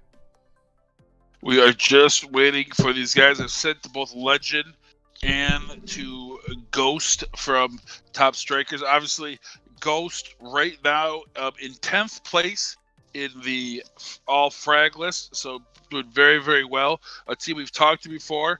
A team that's currently in 9th place, dealing with the issue of high ping every single match because they're all from South America, trying to play up in these North American scrims. So as I said, I've sent them a couple messages to see what hopefully there isn't any issue But as soon as they get in here, we'll be able to talk to them. Maybe there's delay in how long it takes for the information to get down to South America. But as we go into this last match, we're going into this Sandhawk match. It's going to be a very, very big lobby. In fact, I think it's going to be Sandhawk. Sometimes they decide to switch it to Airgal if they feel that the lobby is too big. They want to make sure it's as fair and as equitable as possible. So let me check real quick as I get into this third room.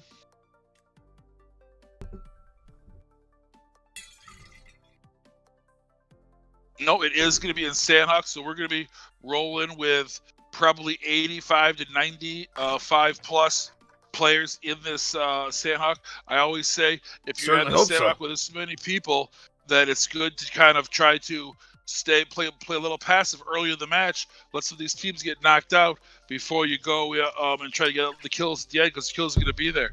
It's just very, very difficult early because there's so many teams, and that RNG is so hectic. And I do not understand why these guys are not coming in.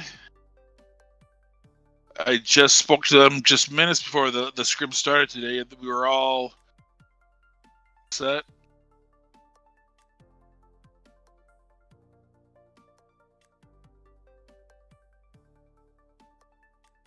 Well, since we're waiting on them, ladies and gentlemen, what can I say? A shameless plug.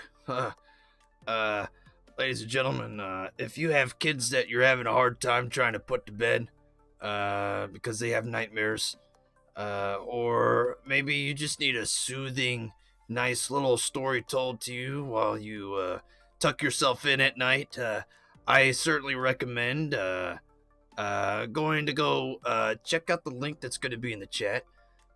It's wonderful little fairy tale that I'm branching out for the kids. I was told that my content is to adults, so I'm bringing in the PG Duke and showcasing my storytelling abilities through that. Wait a minute. I was told that you saw how much money that these kid concerts make, and you want to get a cut of that money. The Wiggles. You saw how much the Wiggles were making every year, and wanted to get a cut of that. No, absolutely not. That's not true. That's not true. Pickford. Well, speaking of people that are loved by the chat, we are now more than happy to welcome in our favorite team from South America, the Top Strikers. Ghost, Legend, how are you guys doing? Or Legend, actually, now, I guess you can pronounce, what is you've now rebranded yourself. How are you going now as? Oh, aesthetic? I think I probably wanted to do something different this time. I mean, at a later date, I might switch back to Legend, but for now, I'm just gonna try something different. Now, as you know, we've talked to Top Strikers before. We know the story about how you guys, South American team, but you guys deal with the terrible ping to play up here in North America with some of the good players. First of all, congratulations to Ghost for currently being in the top 10 of the frag list with 66 kills, top 10. So congratulations on that. So this far through the season. Man. Thanks, man. But you guys have been playing, very, very consistently over the past few weeks since the last time we talked to you guys. But you guys are in this log jam with Metaphor, the Forgotten, Top Strikers, 10 HP, and Misfire. And a Metaphor Bravo. Kind of like you guys are all kind of stuck within 10 points of each other, 5 to 10 points. One team will get a little ahead, one team will get behind. 10 HP was kind of like their first goal was to get ahead of this group before they go after like the top 5. You have to kind of get, because there's so many good teams jammed up right now in that 7th to 12th place that you have to have like multiple good matches to get away from there, and that can be very difficult because there's so many good teams kind of stuck in the middle. How are you guys dealing with kind of like, yes, we have the OUTcast, we have the 187 Blacks, we have the OUTcast Alphas, those teams, but the teams you're dealing with like 3, 4, or 5 times in every match, like I said, the Misfires, the 10 HP, the Top Strikers, Forgotten. How do you guys gonna deal with those battles mid-match when you know it's gonna be a good team that could take you out, but you have to then keep a full squad to get to the end because you know how important that's going to be. Yeah. Well, most of the times we actually try to take out these top tier teams. Try to give ourselves a bit more free time in the zone, but at the same time in some cases we just try to work our way into zone, and either way it works out in some cases and it doesn't. We either lose a fight or we get knocked out trying to rotate, and it's a tough match to be honest because you gotta worry about third parties and stuff like that. That's how we actually got wiped in the first match, getting a third party. And One thing I think that you guys do very well is that if you guys get a nice spot in zone, a lot of teams when they get in zone and say even if it's early, but they have a nice spot, they get kind of like antsy, they get like hyperactive, they can't stay in their spot. Yep. Like I said, you guys stay in a little F-boy shack for 3 zones and end up in second place because you're like, we're here, we're gonna get the position points. If when it's 5 teams left, we can get some kills. There's no point to move. But some teams just can't stay still for some reason. Why do you think that like some teams can stay still, like you guys can just say, okay, we're gonna stay here, and some teams get like, I don't know, hyperactive or the ADHD or something. They can't figure out, they can't stay, so they have to rotate. Bro, at some point in time I have to actually yell at them because when you play as a duo, right? We play more passive, for example. But as a team, you want to play like some sort of aggressive, and this will be get wiped sometimes, the aggression. But playing as a duo, we play like less passive. So I always kind of go in there with like a mentality that you only have 2 players. Like maybe you go in there with like, even if you have all 4, if you play with that mindset of only having a duo, you'll play less passive. We haven't considered it. Maybe it might be our new game style. You never know.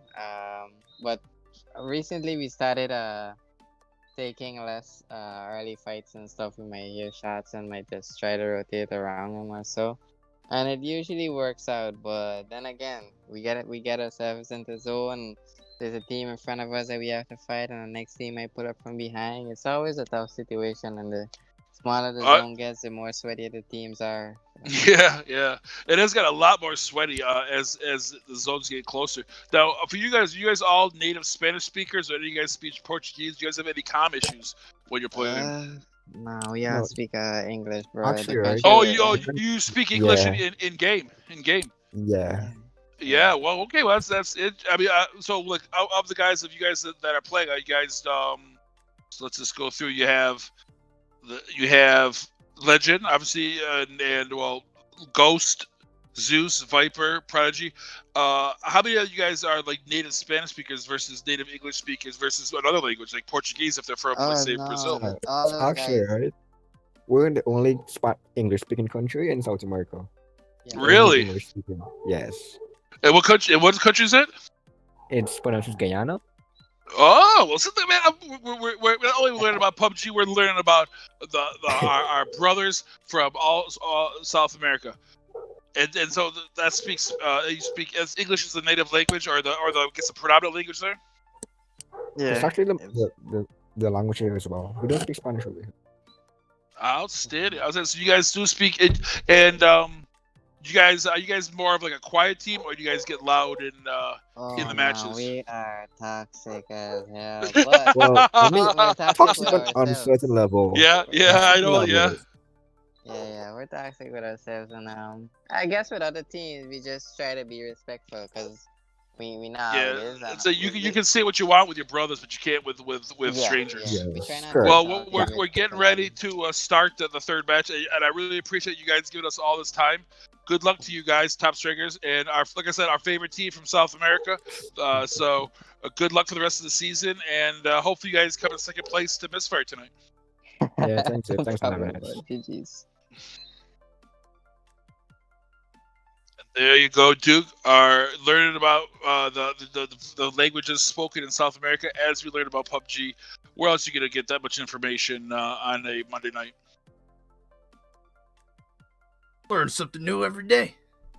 That's right. So Duke, I got a question. So say you're Misfire right now. You had a second place finish and a fifth place finish. You haven't had really. You've been going a couple weeks, or a couple of matches where you've been having kind of like a low point turnout. how you played this last match after a second place and a fifth place finish? Killing and blood spilling, Pickford. Is the answer ever changed no matter what I said beforehand? If I said my left leg fell off, all I have is a fork and a napkin. What do I do going into this match? Pick up the leg and beat the shit out of somebody with it. What is this? I gotta figure that out. It's another ad read. And that is These things are getting out of control. Do they really think I'm going to interrupt the show to tell people, watch ESPN Live because on there Hulu? is only one Duke in this world. Come on, Steve. Do people tune into my show to hear me? Is that? What happened? Did you? So where? Somebody else was. I don't know. That was weird. Have we had this guy 2020 GGs come into this chat yet so far tonight? No, yes. This piece of crap. This troll. Man, this Very disappointed. I am very disappointed. I was ready. I was ready, but I'm sure he'll be there Wednesday and Friday. How convenient. He says he never misses. He says he's never ever missed one of Duke's scrims. So unless he's going by a different name, or maybe he's too shy to speak up. Maybe this is a be. third person. Of course it's third person because we can't get anything right around here. And look at every single team is dropping in Mog 9. So we got that going for us.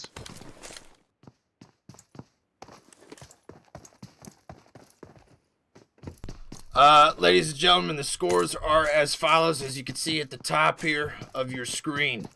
Dream Killer sitting in first place with 75 points. Behind them, jumping from 9th to 2nd place, is 187 Black with 60 points. Misfire in 3rd place with 50. Outcast Alpha at 43. Rounding out the top 5 is 10 HP with 35 points. In 6th place, so the it's Woo, very close. 28 points. Blitz, 26 points. Me 6, 24 points. Anti-Sweat 9 in 9th place. And 20 points. And then rounding out the top 10 is the Forgotten with 19 points. Any team that does very well tonight, or a team that's in the top 10 that gets out early, is going to ruin their night. But it's no team is dominating right now, Duke. That's making it impossible for one of these teams to really move up in the top 3 or top 5. Now, this right here is very interesting, as Woo drops hot at boot camp, but they only have half a team, Trick and Jonica. That is interesting, but you know what the Woo said. This is their map, but this is the pros and the cons of the true great players, but sometimes other players don't show up, and then they only have 2 players going up against a full blitz team. And with Peachy's now in there, my number 1 fan, Peachy, good luck. And with a Death Squad. Who? Peachy, the person that wants you to me and Peachy are gonna start doing Monday nights and replacing you. Remember? I don't know who Peachy is. He's just erase that person from your memory. That is Duke is known to not by choice, Pickford. Not by choice. Well, good luck, Peachy. I'm rooting for you. Look who it is, Pickford, who just joined into the chat. If it isn't your favorite person to see in the chat, it's 2020 GGs. Oh, I guess 2020 only shows up in the 3rd match. So there you go. So you want to pontificate to Duke about how you guys are gonna call out 187 Black and all their cheating, and now the Duke would do it if he was here. Well, here you go, buddy. That's all you. Wait, they've been cheating? You don't know that? You've known that. Oh, you're the only one that has the intestinal fortitude to say something about it, because the rest of us are too afraid to deal with the truth that 187 is a bunch of cheaters. Even though they don't even have, if you want to look at who had the most kills, I mean, it wouldn't for per individual, it wouldn't be 187, but they had the most kills as a team. I just thought that they were incredible shots. That's what most people think, but 2020 GGs is convinced that they are cheaters based on because they don't play. If they're this good, they should only play professionally. at the highest levels, and that with a bunch of bums like us. And therefore, that proves that they're cheating somehow. It looks like Blitz is trying to get the attention of somebody, throwing out shots just for the hell of it. Well, we know that new technique where you shoot it straight up in the air and then hit somebody. It appears that 2020 GGs is hoping that Misfire gets the 26th place 26th place. in tonight's Oh, scrims. Seems a little impossible considering that there's only 23 teams that have made it tonight. my hope is that 20 GGs is also known as a manufacturer of products in Duke Nation. That's the only thing I can hope for, because that was a pretty good. That was a good line, and I know somebody else who hates Misfire and likes shit talk up, who also is a genius when it comes to funny lines, and is known to show up here on Monday nights on occasion and actually play. Well, we're gonna take our attention to Dream Killers here. We're gonna find themselves in a bit of a battle here with Jin Jin Stinchin, and looks like they're gonna be able to survive that battle. Almost getting taken out there by Jin Jin Stinchin, but Yes, Dream that's Killers gonna be able to get Sarge back up, get the full squad wipe there, and that's gonna do it for Jin Jin Stinchin. And that's what happens when a team is just getting to get to know each other. They don't have that that squad cohesion. They're a team that, like I said, that's only been playing for a couple weeks ago. They didn't really play that often. It's not our B team, but a team we're trying to get some of our players more experience in. When you don't have that squad cohesion, that's what happens. You get an advantage, but you lose it very easily. And it looks like the Woo, that's gonna do it for them this evening. Probably I don't know that they had such a good first match. I don't know that they'll find themselves outside the top 10 tonight, but we're also to see how many kills Trick had for the whole night. If he can keep that 50-point, or something to eat into that 50-point lead he has. Yeah, and it looks like Outcast Alpha, Dream Killers, and all them are going to be able to build some sort of cushion to get themselves away from the Woo here. 187 Black and Outcast Alpha very close. Instead, okay, yeah, it looks like 187 Black's gonna get out of there. The Forgotten find themselves a flare gun, pop it off, and are gonna be able to get some high quality weapons. I certainly hope their best. If there's an AWM in there, they hand it to me. If I'm not in there, then they hand it to their second best player. Well, any team that you're on is only a bunch of second best players after that. But also to see is the Dream Killer now are the only team right now that is ahead of 187 in the scores. So if they can, they'll be able to cut into that lead if they're able to come in first place. But also, if 187 Black gets the second place, that means only one team is going to get any closer. The rest of the teams are all going to get farther apart. So getting 187 out of here early will allow a lot of other teams to jump frog 187 Black in these ranks and get close to them in the overall power rankings. But that's going to be an important part, is that you got to get 187 Black out of here. And our good friend 2020 GGs has got a new name for 187 Black.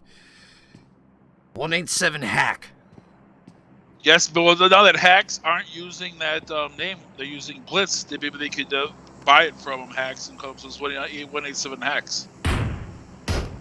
Looks like Top Strikers, a team that we interviewed last match, just find themselves in a bit of a battle. Got 3 kills. I think they just took out the team. Yeah, possibly.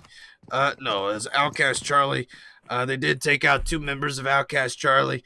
Outcast Charlie, their last 2 members, Spaz and X-Fade, able to rotate out of there and push towards the zone. But Hombres de Cuatro is now starting to get very, very close here to Top Strikers. They only showed up with 2 players, so only Dark J's the only one left of the metaphor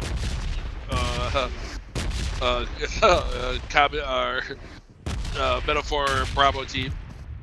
And we have to see if Dark J. Although I do like Dark J, just sneaking up. He's got it that loadout that everybody always uses, the UMP and the shotgun. I mean, if I've seen that once, I've seen it a million times. We do have a very tough battle brewing here between OUTcast Alpha and 187 Hack. I mean, Black. This is it. This is what I want to see. Jay White goes down. Brownie gets eliminated. And it looks like Mr. 13 Inch is going to get picked up by Break. So they've lost Jay White and Brownie, but C-Dub and Gold still alive. And all of 187 is still alive. But what is... It looks like this anti-sweat team is going to do just what they were designed for, and that's kind of show up and ruin people's days. Looks like they tried to get some eyes on 187, maybe put some rounds on them. I know Unknown sees them over there, and they're kind of pushing slowly towards 187 Black to try to maybe get some do some damage. And now it appears in the chat that Dead is accusing 2020 GGs of lollipopping the meat missile.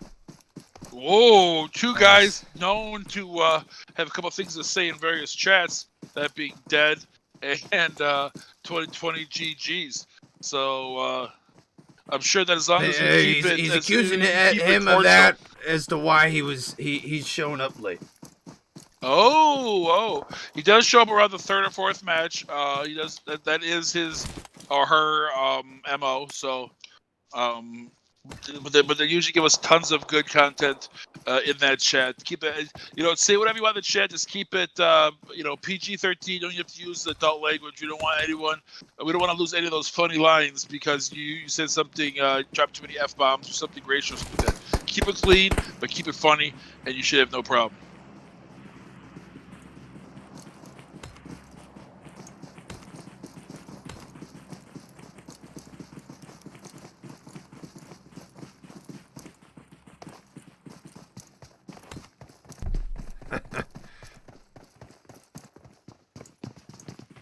And now these teams are trying to get into the thing. We got 16 teams trying to get down to 15 teams, and a lot of teams misfire, about to run right into Team 21.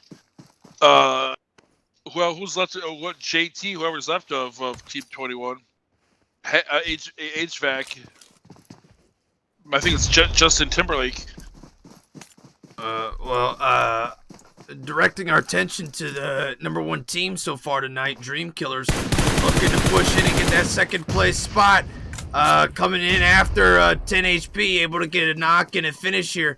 And it looks like now that 10 HP is down to 3 members, but one is the small little gazelle that's left from the rest of the crew.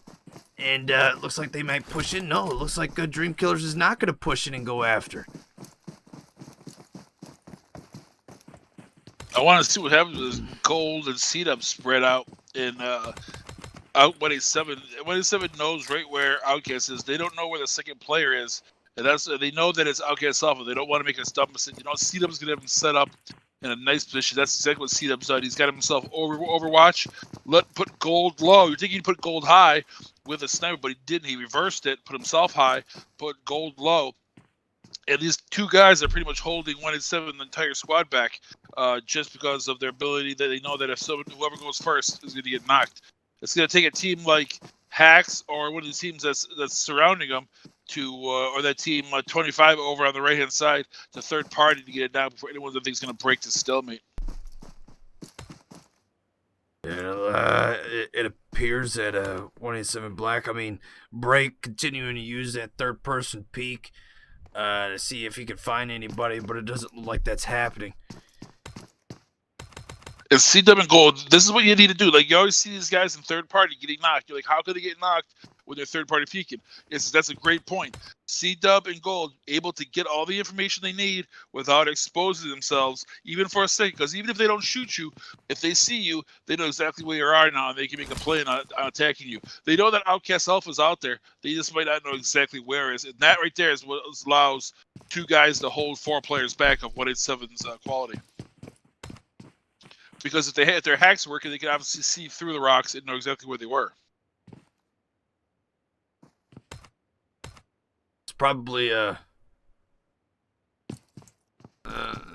they've probably trained for this, to make it seem. I've heard like they only use attacks when no one's looking. Yeah. Which is odd because now they must have a hack to know when they're being spectated, which I didn't even know that hack existed. Yeah, we have a battle here between the Forgotten and Misfire. Uh-oh. As they're throwing some shots up there, able to get a knock on Fat Boy. And Vulcan Artemis also been knocked here at the hands of true savages from across the way.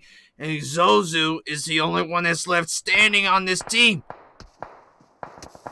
As Zozu tries to get over to Vulcan, it doesn't look like that's going to happen.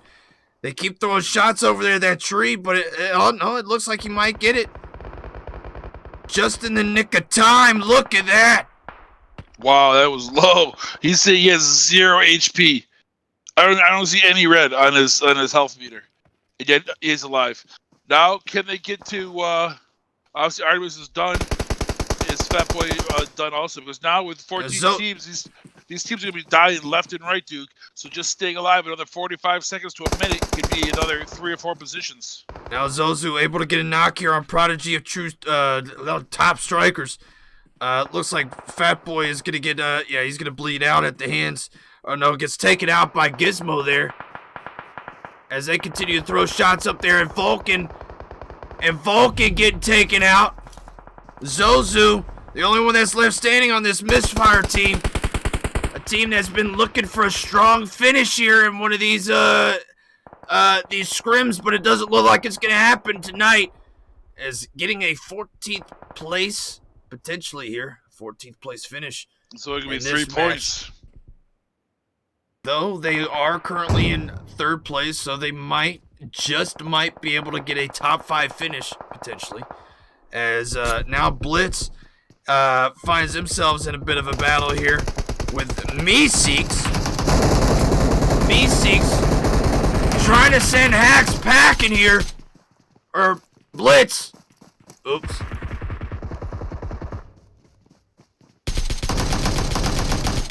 And able to get a knock on Peachy. And Lucifer able to get the finish on Meeseeks, but he's got to get all 3 of his members up. That's going to be very, very tough while this blue is coming in and teams are rotating in all around him.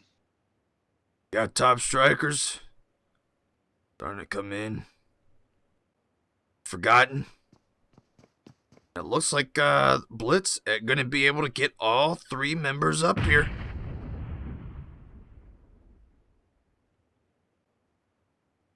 As top strikers start to push into this compound in which Blitz is hanging out in, Zozu is still up. So right now they're 11th place finish.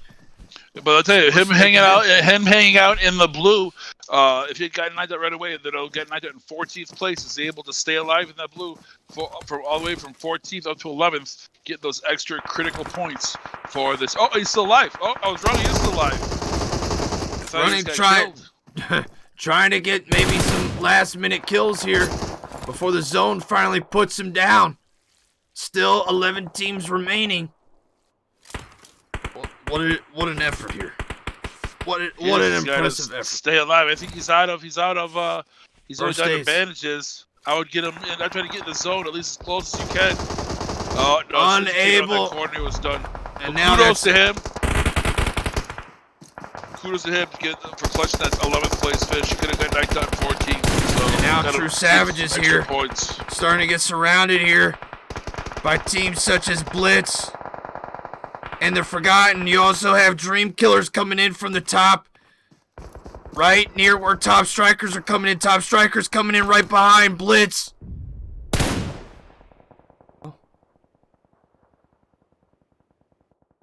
What the hell? You okay? Just having some technical difficulties. Thanks to the wonderful people at PUBG Mobile. And now it doesn't want to rotate around. Okay, great. And now Metaphor got a great spot though. Now in this new circle, but it looks like all of what like OUTcast Alpha. What happened to 187? What happened to 187 Black and OUTcast Alpha? They're done. They're done. I think at least in 7th and 8th place. If It I'm looks not like mistaken. Dream Killer's able to get the finish on OUTcast Alpha, and it looks like 187 Black was taken out before them.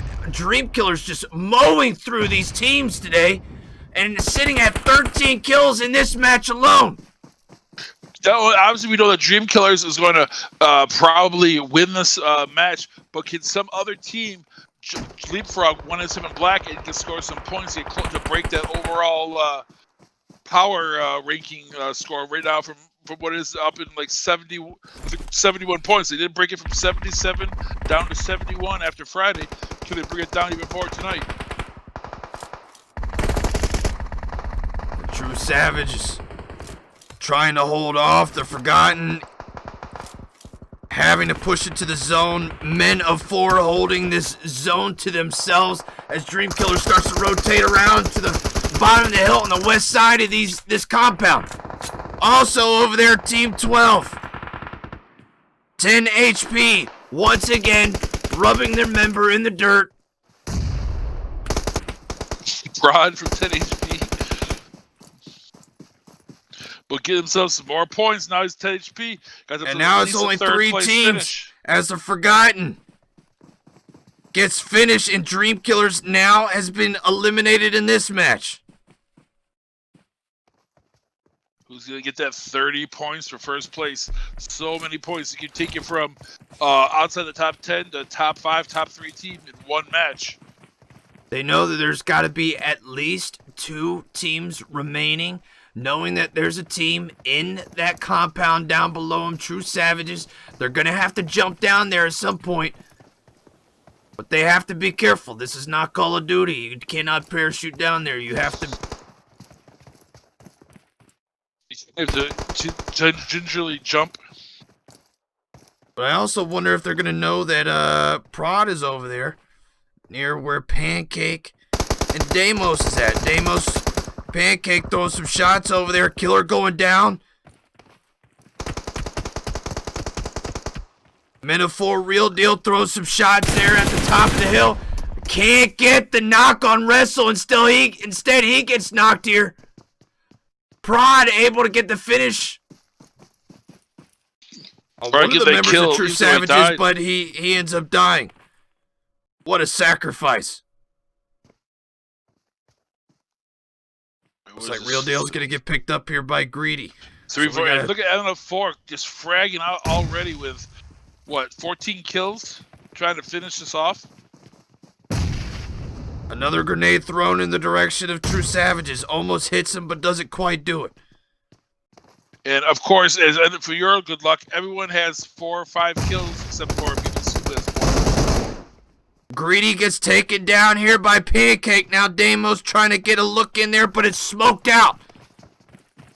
As he rotates around to the other side, peeking, and he gets taken down by Real Deal, who's behind the tree. Surprise, he says. Now Wrestle trying to get some shots here on Real Deal. Wrestle doing the drop shot, getting the finish on Real Deal. Greedy's down. BBC getting the knock on Pancake. Oh. BBC, the only one that's left standing on this team. Wrestle, the only one that's left standing on True Savages. It's a 1v1 battle. Wrestle trying to get the pickup, but doesn't quite do it. BBC, Wrestle doing the classic do-si-do between the two of them. Wrestle goes in through the door, but BBC gets the final kill. Wow. What a finish! What a finish to a great Monday night of scrims. That was great. 17 kills for Metaphor in that victory. BBC with 3, Real Dill 5, Greedy with 5, FP with 4. Excuse me. True Sports with 12 kills, 10 HP with 1 in 3rd place. Like we talked It was at the very end. like we talked to he killed a knock guy. we talked to HP earlier. They said they don't care about kills as much as placement, and that kind of goes to show that. Dream Killers most likely probably going to win tonight with in 4th place with 14 kills. The Forgotten 5th place with 5 kills. Blitz coming in with 9 kills, and Top Strike is a team we just talked to before this last match is 7th place with 10 kills. Outcast in 8th, 187 9th, and Outcast Bravo in 10th. So another good showing for Outcast Bravo. We've seen those guys slowly kind of moving up the ranks, but I would say not as good of a night for Outcast Alpha. We kind of talked about those guys earlier. Are they slowly slipping out of the top 5, or are they going to start going back up to the top 5? I think it's really a decision that they're going to have to come to terms with and decide. But as we wait for these final scores coming into the first match of Week 6, we, right off the bat, are able to talk to a guy we haven't talked to in a little while. And that is the coach, C-Dub from OUTcast Esports. He's been off the grid for a few minutes due to the storms and weather on the golf course. So first of all, I hope everything is safe and happy with you and your family, C-Dub, due to these recent weather issues. Yeah, we're doing great, man. We happy to have power back for sure. Everybody made it out A-okay as far as we know. So I know that this is like the second event from this season. I know you had one earlier, so I'm sure that to have to deal with this is a lot of stress on you and your family. And so I hope that everything is good with you guys and everyone is, like I said, healthy and happy. We ought to be getting good at it by now. Yeah. So first question, obviously you must have known this would come up. Explain the grenade. What grenade? The grenade that seemed to have destroyed Brownie. You stabbed Brownie in the back. You did a pro wrestling. You were Hulk Hogan during the NWO and killed your own teammate to join the other team. Yeah, so like how sometimes you have a teammate down and they're always like, "Pick me up, you can get me, come on, you can get me, blah blah blah." So I just figured I would end the discussion. I'm just tired of hearing it. Yeah. I can see Brownie doing that. Yeah. Pick me up. Pick me up. Yeah, I'm on my way. He's like, how come, what's your, Trick has Jonica, I'll pick him up all the time.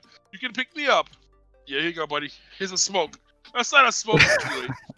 Oops. That was fresh out of smoke. I hope you didn't lose 20 points. I hope you didn't lose 20 merit points. I probably did, but it's okay. I got some to spare. So obviously we weren't able to talk to you last week during your normal Friday night segment. Obviously we're gonna have to do that this Friday. But one thing that we talked about in the pregame show was when you take a photograph of, say, something, you don't know if say you take a photograph of a vehicle on the side of a mountain. From that photo, you don't know if it's going up the mountain or coming down the mountain. And that's kind of what I think from a snapshot of OUTcast Alpha right now. I can't really tell by looking at the results, but looking at the stats, are you guys moving up the top 5, or are you guys just slowly falling out of it? I mean, because you guys will have a good match, a really, really good match, but then you'll kind of like regress a little bit, have a good match, and then regress. So it's kind of very hard to tell what you guys are coming or going. What do you think? Right. Well, that's definitely a tough question. I would like to think that at worst we have the parking brake on and are holding our own. Mm-hmm. We were definitely kind of worried about it because early on in the season it was very obvious that we were on an upward trajectory. But even though we were worried about it, looking at the scores, unless I looked at it wrong, I believe we were only 23 points out of second place, which, even though we're super nervous, that's not a terrible place to be. Now, I've got to give it to Dream Killers. They have definitely surprised us, and they keep coming on stronger and stronger. our old habit of just making sure that we stayed inside of the top 10 and let the chips fall where they may and let everybody else make mistakes. That's not working with Dream Killers and generally not with Hacks and definitely not with 187. So I'm sure everybody noticed we've done a little bit of moving around with our personnel. A couple of us are taking a little bit different roles, trying to see how that works out. And we did see that Jay White did play for you last week when you were out, obviously. But it seems that Jay White also played for you guys today. Is that kind of like, is he kind of taking over in that Watto position? And is Watto gonna take a different position within OUTcast? Well, I think we're still kind of in a experimental phase right now. Nothing's certain, but there were some comments that fresh blood felt good while I was gone. Which me, I was like, well, cool. I'll go down to Bravo and we'll start working on something different. And we talked about it for a while, and we kind of decided that we would give this lineup a shot for a night and see how that works. And in my opinion, it didn't go terrible. I think we wound up with 20 some odd kills. I'd have to go look. But I think we had 20 kills in the first 2 rounds alone, which is more than we generally have. So yeah, that'll be a long discussion probably tonight and tomorrow, and we'll have to see what comes up Wednesday.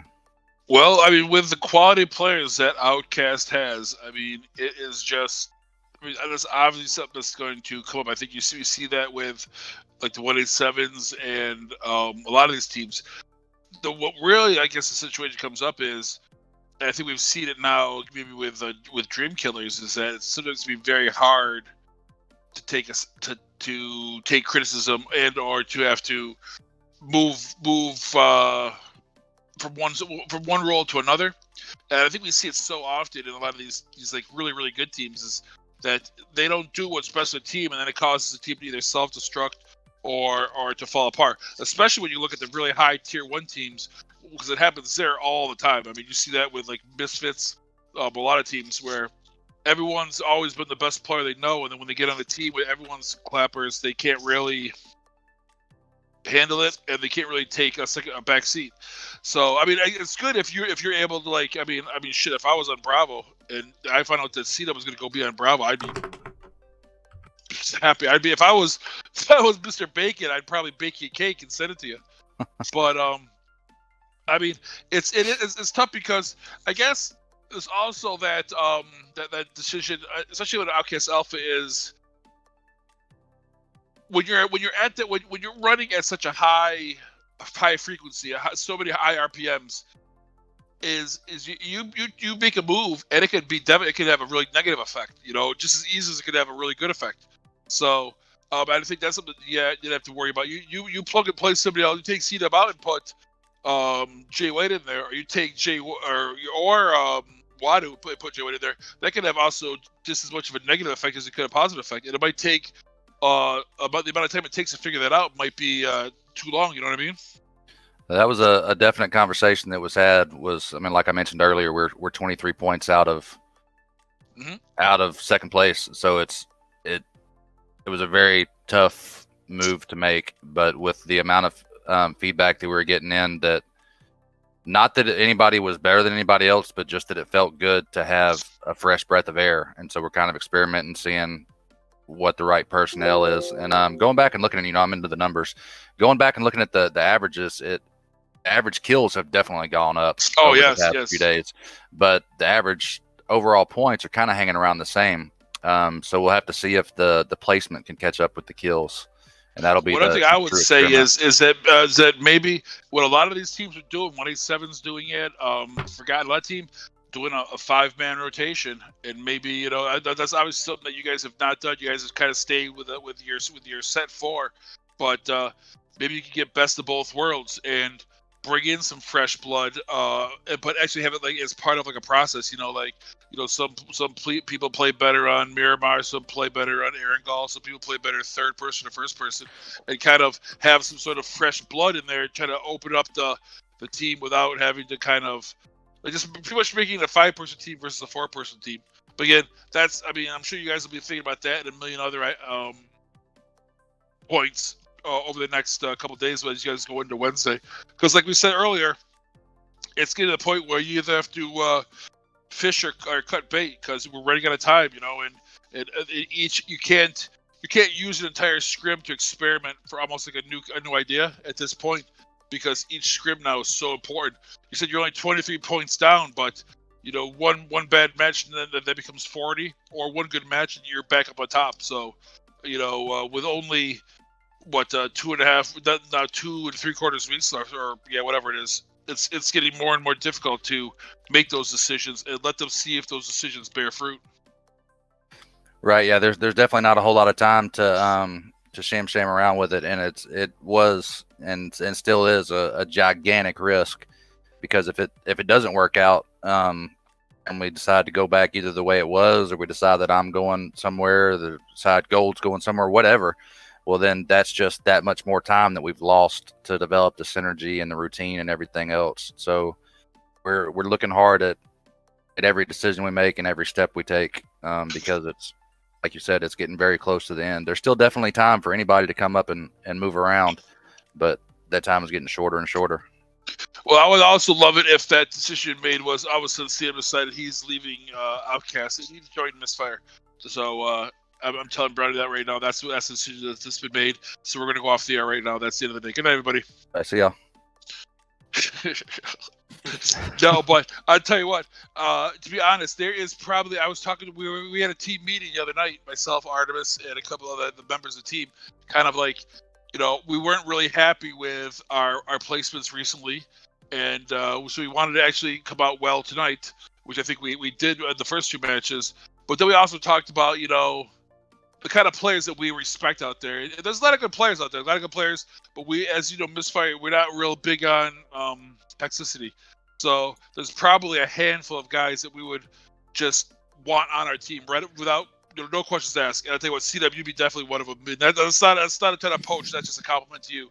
That I've talked to you. I've gotten to know you pretty well over the past couple of months, and you're definitely a guy that anybody that had you on their team would definitely be the better for it. Appreciate that. I try to realize what my limitations are and provide what I can provide. So if I could tell you what, if I get a team of you, me, and Duke, we might win this whole thing just as a 3-man. Definitely, we can, as long as we control the spreadsheet, we would definitely kill it. That's right. So, Duke, what have you been feeling about tonight? Did 187 show up? Did they do what they were supposed to do? Were they able to keep that second place? So that's really what I'm looking at right now. I want to see what place 187, because if you look at these scores, 187 has not been dominating these scores week after week. But what happens is no team, except for Woo last week, which did score 82 points, no team has been able to constantly beat 187 and close that gap. Right now, that gap is at 71 points, but it was 77 on Friday. It was closed by 6 points. If people can continuously close it by 10, 15 points every night, before you know it, it's gonna be gone. It's just that you got to prevent 187 from winning, which I think we did, which I think the teams did tonight. But it's how many teams got higher than them to close that gap, and I guess we'll find that out when these scores come out. Well, here are the scores. Let's hear it, sir. Obviously, we all know Dream Killers got first place by their strong finish, finishing with 106 points. Second place, 187 Black, 71 points. Third place, Metaphor with 63 points. Fourth place, Misfire with 58. And rounding out the top 5, OUTcast Alpha with 55 points. Another team also had 55 points. That was 10 HP. But as we've seen, 10 HP prefers to lay in the dirt and get placement. So OUTcast, because they had more kills, get the tiebreaker. Well, that's something that OUTcast isn't here very often. They could use, considering considering you have the Woo, who was hot on their heels from last week, and Blitz, who was in second place. Now that Dream Killers won tonight, Dream Killers is now officially in second place. How many points? Not entirely sure. You won't know until next week. But yes, 187 Black continuously doing their job. I think the problem is you have teams that get an opportunity, but don't when that opportunity knocks, they don't open the door. We saw a team earlier try to not. They got 2 knocks on 187 Black, but decided not to push them. Instead, stayed back. It just seems like something that we see very, very often with this team. 187 Black. I don't know if it's the fact that they strike fear in a lot of these teams or what, but anytime there's blood in the water, they tend to retreat or hold their ground instead of push forward and go after. Not wanting to play spoiler or anything. 187 continues to do their job. It's I feel like it's a lot of the other teams. I mean, you had an opportunity for some of these teams to. 187 Black went out relatively early in 2 of these matches, and yet here they are sitting in second place at the end of the night. I think that's very, very, very, very good point. Because if you look at, I mean, 187 is gonna. It's not like 187 is gonna fall off the face of the earth and shit the bed. But anytime 187 is not in first place, it gives other teams an opportunity to catch up. I mean, last Wednesday they came in 3rd. Friday they came in 6th, and tonight they come in 2nd. So they're not. It's not like they go out there just dominating and blowing the walls off of everybody in the city. And I think these top teams, Dream Killers did tonight. I mean, Dream Killers is going to close that their distance by 9 points.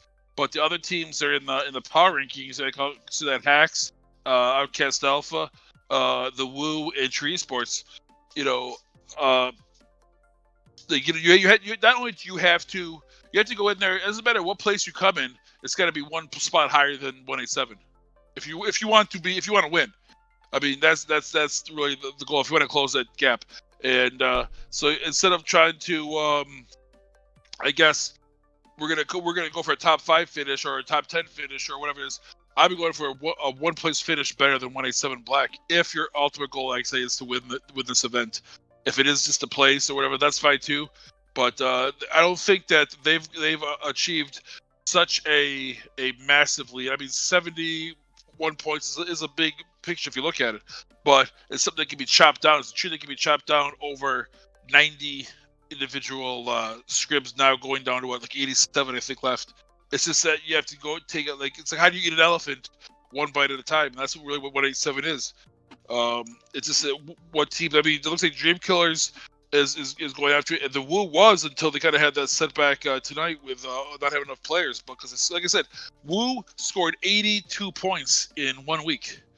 I mean, if you do that, you're going to pretty much cut their lead by probably 2/3 against what it's. So, but like I said, we've got plenty of time, and it's a lot easier to talk about it than it is to do it. But we'll have to see if these top 5 teams, plus now a lot of these teams in the top 5, have the teams coming up behind them. Like OUTcast Alpha is only the Woo was only 20 points behind them. Probably pushed that up, but Tree Esports was only like a little bit like 27 points behind them, and then you have a pretty much a nice little gap before Mena 4.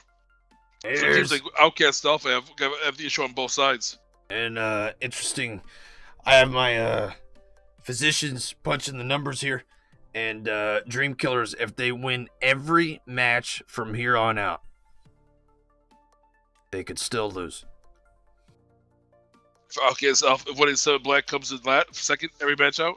If 187 Black comes in second every match from here on out, Dream Killers comes in first in every match from here on out. 187 Black will have won by 1 point. Well, what about the kills? That would be a lot of. Well, I'm talking about if the kills worked out the way, because there's 8 events, so 8 times 30 is 240, then 8 times 22. Then you subtract the difference. But yeah, I mean, so it's simple. Like I said, this last week, OUTcast Alpha, our 187 had a 3rd place, a 6th place, and a 2nd place finish. No number 1s, and only 1 number 2. So they're giving points away. It's just a team has to be dominant to come up. They've earned themselves such a padding that's been very, very difficult for another team to come in here and to push them out. But it's not without, it's not possible by any means. Well, I guess we'll see how the rest of the week plays out. We're getting closer to the home stretch here. But anything else you gentlemen have to share? No, I am good. I'm set. I'm excited.